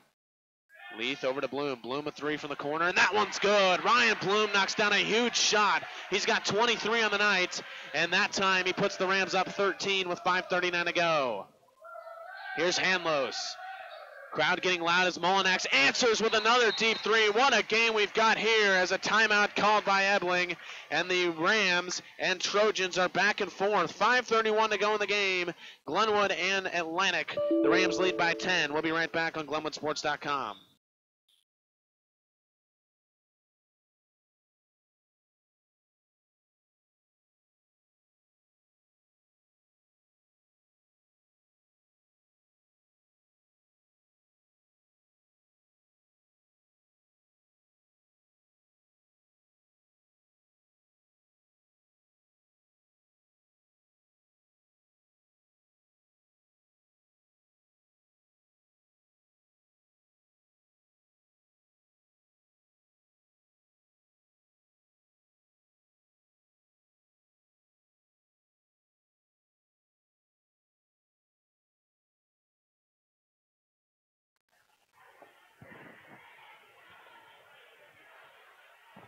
Back here on GlenwoodSports.com, Nick Stavas alongside Brian Bertini. 5:31 remaining in this game. It is, Brian, it's been kind of a comfortable lead for the Rams, but now it's looking like it's going to shape up to be another classic between Glenwood and Atlantic, as the Rams have a 10-point lead, 57-47, with 5:31 remaining in the game. Well, a team like Atlantic's just not going to go away. The guys on the floor, they're competitors. They know how to win. They're in whatever sport and activity they're in. The guys like Mullinax, he was quiet for the first half with just 2. But he's finding shots, and right now Glenwood's just got to make sure they just maximize their possessions and take advantage. Nice pass here from Stanislav. He's going to get tied up, and that's going to be a blocking foul called on Niall Peterson. So Stanislav will go to the line as they are now in the double bonus. 10 fouls now in Atlantic. You mentioned, though, one of the things that Stanislav has struggled a little bit this year has been the free throw. I was just about to say, if you get in trouble, you might want to play a hack of Stanislav, because he has been just not himself from the free throw line as he swishes that one. Just 43% coming into this game. He was 2 for 10 against the Kemper Knights. He's such a good shooter, everywhere else, so then it becomes just a mental thing, So a little hypnosis maybe outside here once in a while to kind of clear him up, but he just got to go back to focus on his fundamentals, finish, follow through, and just expect the ball to go in the hoop. That one is long, so he goes 1 for 2, an 11-point lead for the Rams. Here come the Trojans running the floor. Hand off to Mullinax. Leith guarding him. Leith's done a good job all night. Mullinax he's forced every tough shot that he could possibly force against Mullinax, as he guards him face up here. Now a kick out to Riley. Riley thought about the 3 from the corner, but a nice close out there from Ryan Bloom. Dribbles it into traffic. Now kicks over to Moen. Moen hits a baseline jumper. Tyler Moen has that 2-point jumper down. He's got 17, and he's been the guy right now that's just really been that go-to for the Trojans. Stanislav was wide open under the bucket. Leith took it himself. They all crashed down on Stanislav, and Leith just saw a lane, took it himself, and laid it in. Yeah, that's a smart move by Ryan right there, because you want to attack the rim. If he gets fouled, he's going to get 2 free throws.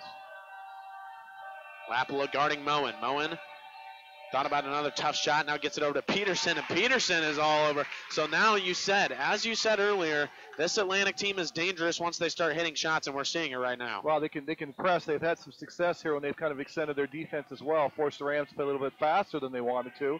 And now let's see if Glenwood, with the double bonus position that they have, take a little air out of the ball here, Nick. 60-51 is your score as we're nearing the 4-minute mark to go in the game. And you got guys like Stanislav, Bloom, and Carr who can do the majority of the handling of the ball, and they're very good at attacking and finishing shots once they get there. Carr working on Hanlos, and they're going to call an offensive foul on Zach Carr, and that will be his fifth. He did. He actually, the official was right. He actually used an elbow forearm to clear space, and I think if he would have just let the contact go, but he did. He cleared with an elbow, and Zach's got to realize with 4 fouls, I can't use the contact, and that's 3:52 to go in the ball game here, Nick. So it ends up being a turnover in a sense, and now Jack Hughes is going to be the guy that's going to be responsible to do that. So Carr fouls out. He will be on the bench for the rest of the game with 3:48 to go. Here's Peterson up top. Leith almost stole it away from Molinex. Now Molinex goes in. He can't get it to go off the glass. Rebound from Stanislav. That is your double-double right there. As here comes Dax Lapala, and he's going to get bumped there by Skylar Hanlos, and Lapala will go to the line. And that may be a little bit more what Coach Ebling wants. We're going to foul some of those guys like Lapala. We're going to foul Jack Hughes, and we're going to see if they're capable under a little bit of pressure here with a 9-point game, Nick, to see if they can make some free throws. Well, like you said earlier, if there's one guy to foul on this team and send to the line, it's probably Christian Stanislav. That time, Dax Lapala can't hit on that one. The Rams' free throws just are not where they should be if you want to make a deep run in the postseason. And, coming off a state championship, that's always your goal, is to get back and make a deep run in the postseason. But you're not going to win close games unless you can hit your free throws. Well, yeah, you're going to be in games where each possession is going to be maximized down the stretch. So Lapala hits 1 of 2. It's a 10-point lead for the Rams. Here's Moen driving, and they're going to call a blocking foul on Dax Lapala. Yeah, he shuffled his feet a little bit, and a little bit of contact right there. And Coach Portray is kind of telling him to say, hey, take a better angle, drop. You got too much body out front. And, every time the clock is stopped, Nick, and Atlantic can score, they can chip away at the lead without time running off the clock. Tyler Moen to shoot the free throws. He could get it to 8 here. 61-51 the score. The front end is good. And what you might see here, too, in this position is Coach Ebling may say, the amount of possessions we can get, we'll go ahead and take some fouls to see if we can extend this game. Exactly.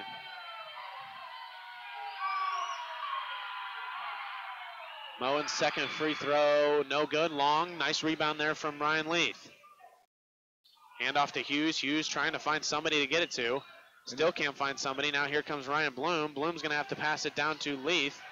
Stanislav has been sitting wide open under the basket this entire time, and they finally find him, and now he's fouled hard there by Logan Riley. It's pretty clean block on the backside. Stanislav kind of had to do a double take. He come down. He couldn't get it and go clean, so he had to bring it down. The defender come over. Just a little bit of hand, but I think Christian was surprised that somebody kind of closed on him that fast. So Stanislav will go to the line. He has a double-double, 11 points, 10 rebounds. And his first free throw is no good. So he continues his struggles from the free throw line. It has been a theme this entire season. Now with 3:03 to go, the Rams trying to hold on to this game. 61-52 the score. Second shot is also long. Stanislav 0 for 2 at the line there. And that's, like you said, that's something to think about. Every shot that you miss starts affecting your head, thinking, well, I'm going to have to make, I got to make. Molinex goes in, and he's fouled. And he used to be on the floor of the mat because he's wrestling and playing basketball. So that will be the 9th on Glenwood. So one more, and the Trojans will be in the double bonus. 2:51 to go. First shot from Molinex is no good. So yeah. Stanislav and Molinex, they have 11 points each, and they just have not been the same. These are two guys. Stanislav had 32 and Molinex had 30 in their first meeting, and it's just been an entirely different game tonight. Well, it happens. I mean, it just, you get teams that are going to make a concerted effort to take away score. Ryan Leith's done a great job of shutting down Molinex for the most part. And, the Rams have done a good job of kind of negating Stanislav to get to the rim. Dangerous pass from Jack Hughes, and they're going to get a foul on Barons, and they were lucky. Yeah, Jack let that one go. And good thing that Christian was 6'5" and not 6'3", otherwise I don't think he gets that ball. So the foul, and Stanislav will go to the line, and like you said, if there's anyone you want to foul. And here's a guy for me that's kind of been the wild card for Atlantic is Logan Riley, who's typically a pretty good shooter. He's coming in averaging 8 points, but he's a guy that can hit 3 shots as he did last year. He, like you said, he's really struggled offensively, and Stanislav misses another one. And so if Riley all of a sudden hits a 3 or 2 here, that really changes this complex of this game. An 8-point game. It just feels like this game is just kind of hanging in the balance right now, just waiting for one team to pull away from the other. Another classic here as Stanislav gets that one to roll around and can't get it to go. Bloom tracks down an offensive rebound, though. That's huge rebound by Bloom right there. Puts him at a double-double. Here's Hughes. Hughes, nice little lob to Stanislav, and he gets that one to go off the glass. Yeah, 2:29 to go. It's a 10-point lead for the Rams. Atlantic with the ball. So that was a 4-point swing right there. Atlantic had a chance to rebound, didn't get anything. And he traveled. Yep, he absolutely traveled. He knew it too. He drug that pivot foot. He So went. Glenwood could have, Atlantic could have come down and get a score, nothing, and then Glenwood gets the rebound, gets the finish points, and gets the 2 points back up. So key timeout here by Coach Ebling. Leaves him with one, but I think it's a situation where he's kind of gather his troops here, kind of get focused here for the last 2 minutes and 21 seconds to go. So we'll take this timeout to thank our sponsors one more time here. Barrett Auto Center, Best Finish Auto, Sharp Street Groomers, Glenwood State Bank, Marty Stavas State Farm, El Porton Mexican Grill, A-Strope Insurance Services, and Glenwood Home Services. We appreciate those sponsors tonight. I'm going to bring up one little thing that's kind of a hidden thing in this game now that this has changed this year. If you look at the score, it used to be here at home games late and during timeouts, they would run the timeout clock. Yeah. So the coaches couldn't look up and see how much time's left. We talked to Coach Beeson the end of last year, and he decided, we need our coaches to know what the time is. So they've kept it, and they keep the time on a separate thing. So now as a coach, you can look up there during your timeouts and know. Huge strategy thing. It really helps rather than watching the timeout clock tick down and forgetting how much time's up there. Christian Stanislav inbounds it to Jack Hughes, and Hughes hits the floor. They wanted to travel. It looked like he might have traveled. That one's knocked away and out of bounds. Yeah, I think he did, and I think two things. One, I think he slid out of bounds as well. He might have. But yeah, when he slid to the floor right there and he didn't have control of the ball. I couldn't tell if he was fouled, if he got knocked to the floor, if he just fell down. It didn't look pretty. Either way, Glenwood keeps the ball. Lapala trying to get it in, and he has to use a timeout. Glenwood with plenty of timeouts, and this probably the last 5 minutes of this game has lasted longer than about the whole quarter. Yeah, no kidding. It has been a long fourth quarter. So what do the Rams need to do, Brian? 2:12 to go, 10-point lead. Normally you'd say, that's pretty good, but it's this Atlantic Trojan team just seems to have their number. Zach Clark's fouled out. He fouled out with 3:48 to go. So that means guys like Bloom, Stanislav, and now Jack Hughes are going to have to handle the ball. So it's going to put some responsibility on some other guys. It's really going to come down to Nick. Take care of the basketball, make free throws. I think free throws and layups. If you make those things, you're going to be in good shape. And contest shots, and don't give Atlantic, chances to score 3 points on a drive and a basket and a foul. Right. So you'll give them shots, but make them have to work for things. Nice inbound there from Stanislav, but he's met at the rim by Behrens.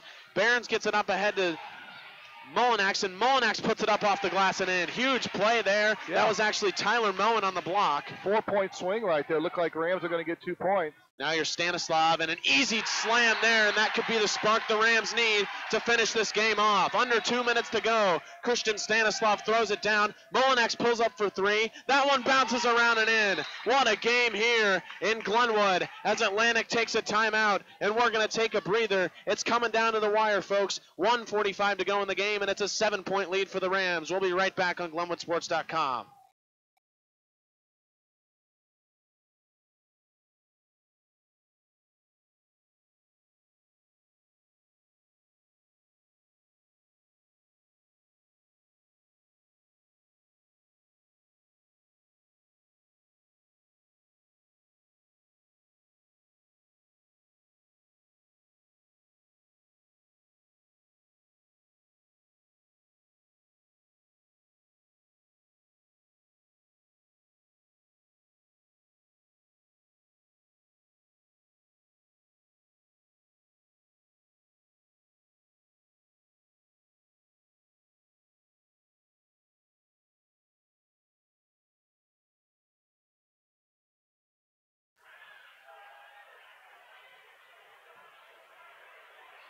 Back here on GlenwoodSports.com, Nick Stavas alongside Brian Bertini. The Glenwood Rams led this game at one point by 20 points. Atlantic has cut it to 7 now with just 1:45 to go. Glenwood with the ball. Off the timeout from Atlantic. They don't have any left. The inbound there to Bloom. Bloom ahead to Lapala, now to Leith, and Leith lays it up, and he is fouled as he will go to the line. A nice way to break the press there from the Glenwood Rams. Well, you get the team scouted out when you put 3 up heavy and you get the ball quick to half court. You're going to have that 2-on-1 look. You just got to convert. So now the free throws are huge right here. And, you know, Ryan Bloom, here's the thing, Nick, you've got to make at least one of these free throws. You always want to put points on the board every time you have possession. And that one is long, so Glenwood is really, really struggling from the free throw line tonight. And, you know, I'm just going to go out and say that it's been bad. Their free throw shooting has been absolutely bad. Well, it's not been up to the standards that we've used to seeing from Glenwood. You know, you guys, of course, you get to play when you guys have like Nate Moore, who doesn't miss. You know, he's like 35 out of 35 in the state tournament. So, and his ball in the hand, and he has the ball in his hands almost all the time. So you don't have that. Second free throw does rattle in.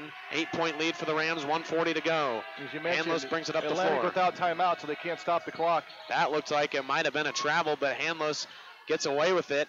He pulls up for 3, a wild shot now here from Moen, and he knocks it down. A second chance bucket there, and it's back to a 6-point lead now for the Rams. Now here's Bloom spinning, and they're going to call a travel on Ryan Bloom. He didn't come down and kind of picked up his foot as he spun, so a little extra pressure, and all of a sudden, we have a 2-possession game, a 3 here, Nick, and it's a 1-possession game. I never thought I'd be saying that. They were up by 20 points early in the third quarter. It looked like they were going to run away with it, but Atlantic has clawed back, and now it's a 6-point game, and Moen makes it a 4-point game. Atlantic crowd is going crazy. Schulte might take a timeout, but he doesn't. Rams break the press. Leith almost lost the ball, and now they're going to take a timeout. What a wild finish. We are coming to 1:08 to go in the game, and it's a 4-point lead. Well, it just tells you can't relax on any night. You know, even when you think things are going your way. And we've talked about it before. You can shoot your way up to a big lead, but you can shoot yourself out. And there was a situation there early in the fourth quarter where Glenwood just kind of got ill-advised some shots, got some long rebounds, and Atlantic just found a way to find ways to score. And all of a sudden, guys like Tyler Moen, who you know really kind of been kind of a quiet, you know, guy, just kind of stepped up. He's got, you know, 22 of his team's 62. Right. Chase Molenex quietly didn't have a big first half. He's found a way to score points, and all of a sudden, next thing you know, Glenwood just kind of loses that sync, that momentum, and of course that car being on the sideline for, you know, almost the majority of the third or fourth quarter really hurts them in terms of ball handling and just offensive schematics. So the Rams have let Atlantic back into this game. They have clawed back hard. And we are approaching another wild finish in this rivalry that seems to always come down to the wire. It's free throws, you know, are going to play a key part for both squads. So, you know, I think, you know, both teams are going to have to step up and make some free throws here. And I think you'll see Atlantic, you know, maybe first 5-10 seconds here, try to pressure. If not, look for somebody to foul. Stanislav will inbound, gets it into Lapala. Over to Leith. Leith back to Lapala. Lapala had it knocked away, but it's a foul on Behrens. And they're going to get Lapala on a technical foul. Well, they could have. They might just have him talk. Yep, and that was probably a good call by the official, but he did give him a little shove right there, and it would have been easy. That would have been a huge thing because that would have been free throws would have gone. It would have been free throws and the ball Atlantic. So, and this Atlantic crowd is livid with that. I'm not sure that little forearm check really warranted a technical foul. I think in high school basketball you have to have a little grace as an official. It would have been a little bit more, you know, it depends on the situation right there, but I think that's probably a good call by him just to kind of calm him down. Lapala's first free throw is good. 1 minute to go here in the fourth quarter, 67-62. I do know his mom will be talking to him after the game tonight. Kristen might have a few words. She will remind him that you need to keep her composure. Lapala's second shot is good, so after he gets in that little tussle with Behrens, he knocks down 2 huge free throws. 6-point lead for the Rams, under a minute to go. Here's Molenax guarded tightly by Leith. That's a big screen there from Niles Peterson, and they're going to get a foul on Ryan Leith. Well, I think he tried to push his way through the screen a little bit, try to follow because he wanted to stay with Molenax as Molenax changed direction. And they got him with the foul right there. So biggest thing is for Atlantic, the clock stopped, they get a chance to score.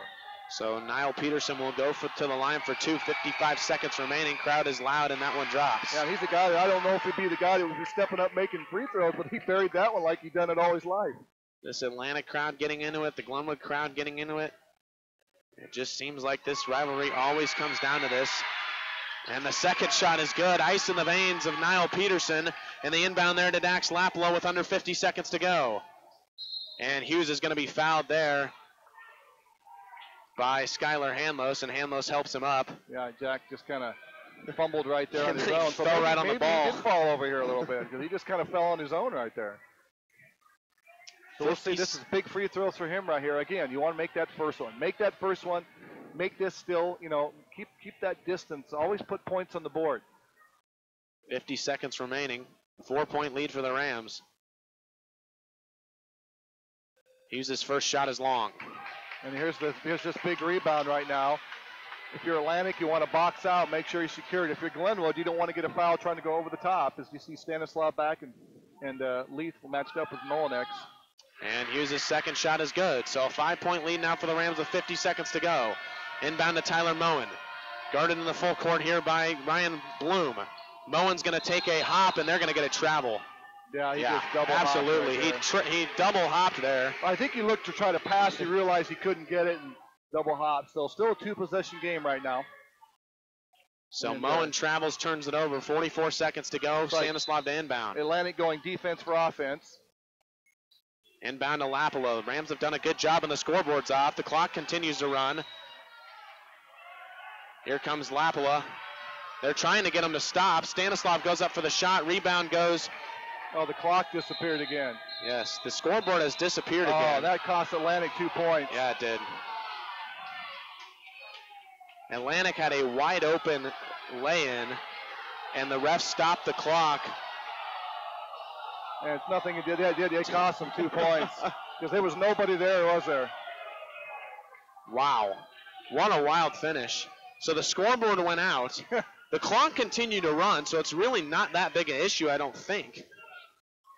I mean, as long as the clock runs, everything else is kind of already set. But everybody looked up and everything was blank, so.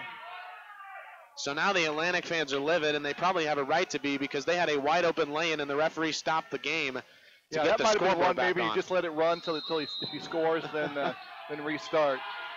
Here's Molinex, guarded by Leith. Molinex working on him. Going to drive past Leith, stops and pops and can't get it to go, but a foul is called on Ryan Leith. A little bit of arm, a little bit of body. Looks like he had a lot of ball, but that one will send Molinex to the line with 22 seconds to go. So again, Atlantic right now down 5. You're going to need, you want to make 2 of this to see if you can get within a 1-possession game. Molinex's first shot rattles in and out. Here's the guy that you expect to be free throw shooters missing. The guy that Peterson, who's the guy that you don't think is going to make him, buried the last 2. Molinex and Stanislav both struggling tonight, especially from the line, as Molinex makes his second one. And now they're going to let Jalen Peterson come into the game as Skylar Hanlos comes out. He's got to get him out, so a little offense-defense here. 22 seconds remaining. Rams lead 69-65. Inbound there to Ryan Bloom. Bloom is knocked and fouled on Chase Molinex, so that will be Molinex's third. Stanislav Smart looking for the guy that's probably the more, comfortable to be at the free throw line in this situation right here. So Ryan Bloom will head to the line. Stanislav doesn't want to touch the ball, so they're having him inbound, so he's not a foul recipient. So, a good call by Coach Schulte and his staff to say, look, the way Stanislav has struggled, let's don't even put him out there where he can get fouled. No chance to shoot free throws. So Ryan Bloom will shoot 2 here. His first one rattles in. Bloom was such a clutch player in the state championship run last year. He sparked Glenwood to that 20-point comeback against Norwalk, and Coach Ebling, all too familiar with that as he was an assistant in Norwalk last year. He knows what Ryan Bloom can do as he knocks down the second one. A very clutch pair of free throws from Ryan Bloom. 6-point lead for the Rams with 20 seconds to go, and dribbled off his foot. Logan Riley dribbled off his foot. Here comes Dax Lapala, and Lapala smartly pulls it out. Still waiting. Now down low to Stanislav, and Stanislav will be fouled by Skylar Hanlos, and that should just about do it for the Rams, as Stanislav will go to the line as the Rams have a 6-point lead with 9 seconds remaining. Yeah, Dax did a great job. Could have went in there. Very smart. Turnover, and, done something, dribbled it out. Also took a couple extra seconds off the clock, burn that time off, and, able to force Atlantic to have to foul, and Hanlos is fifth. Fifth out, so he fouls out, So Stanislav will go to the line to put this game on ice. Again, 1 free throw here makes it a 3-possession game. So this is one of these 2 is really huge. And he makes the first one. So when it matters. Well, he's breathing easy right now. This one should be nothing but net. You calling it? Yep. All right. Also, I can tell you on his follow through. Take that to Vegas. He made the first one and took the pressure 8-point off. lead. 8-point lead for the Rams. They're going to win this game. Granner a long three. Can't get that one to go. And that is going to do it. The Glenwood Rams hang on in a huge conference victory over the Atlantic Trojans. Your final score, Glenwood 73, Atlantic 65. Ryan Bloom finishes with 25 points to lead all scorers. Christian Stanislav followed up with 17. Dax Laplow with 9, Zach Carr with 8, Ryan Leith with 8. For the Trojans, Tyler Moen had a great night. He led with 22 points, 18 points for Chase Molinax, and then for Niall Peterson, he had 11. So a classic once again in the rivalry of Glenwood and Atlantic. This one sees Glenwood take it. 73-65 is your score. And the Rams will be back in action Friday night as they travel up to the Mid-America Center to take on the St. Albert Falcons at the MAC Shootout. Thanks for tuning in with us. Nick Stavas for Brian Bertini signing off on GlenwoodSports.com.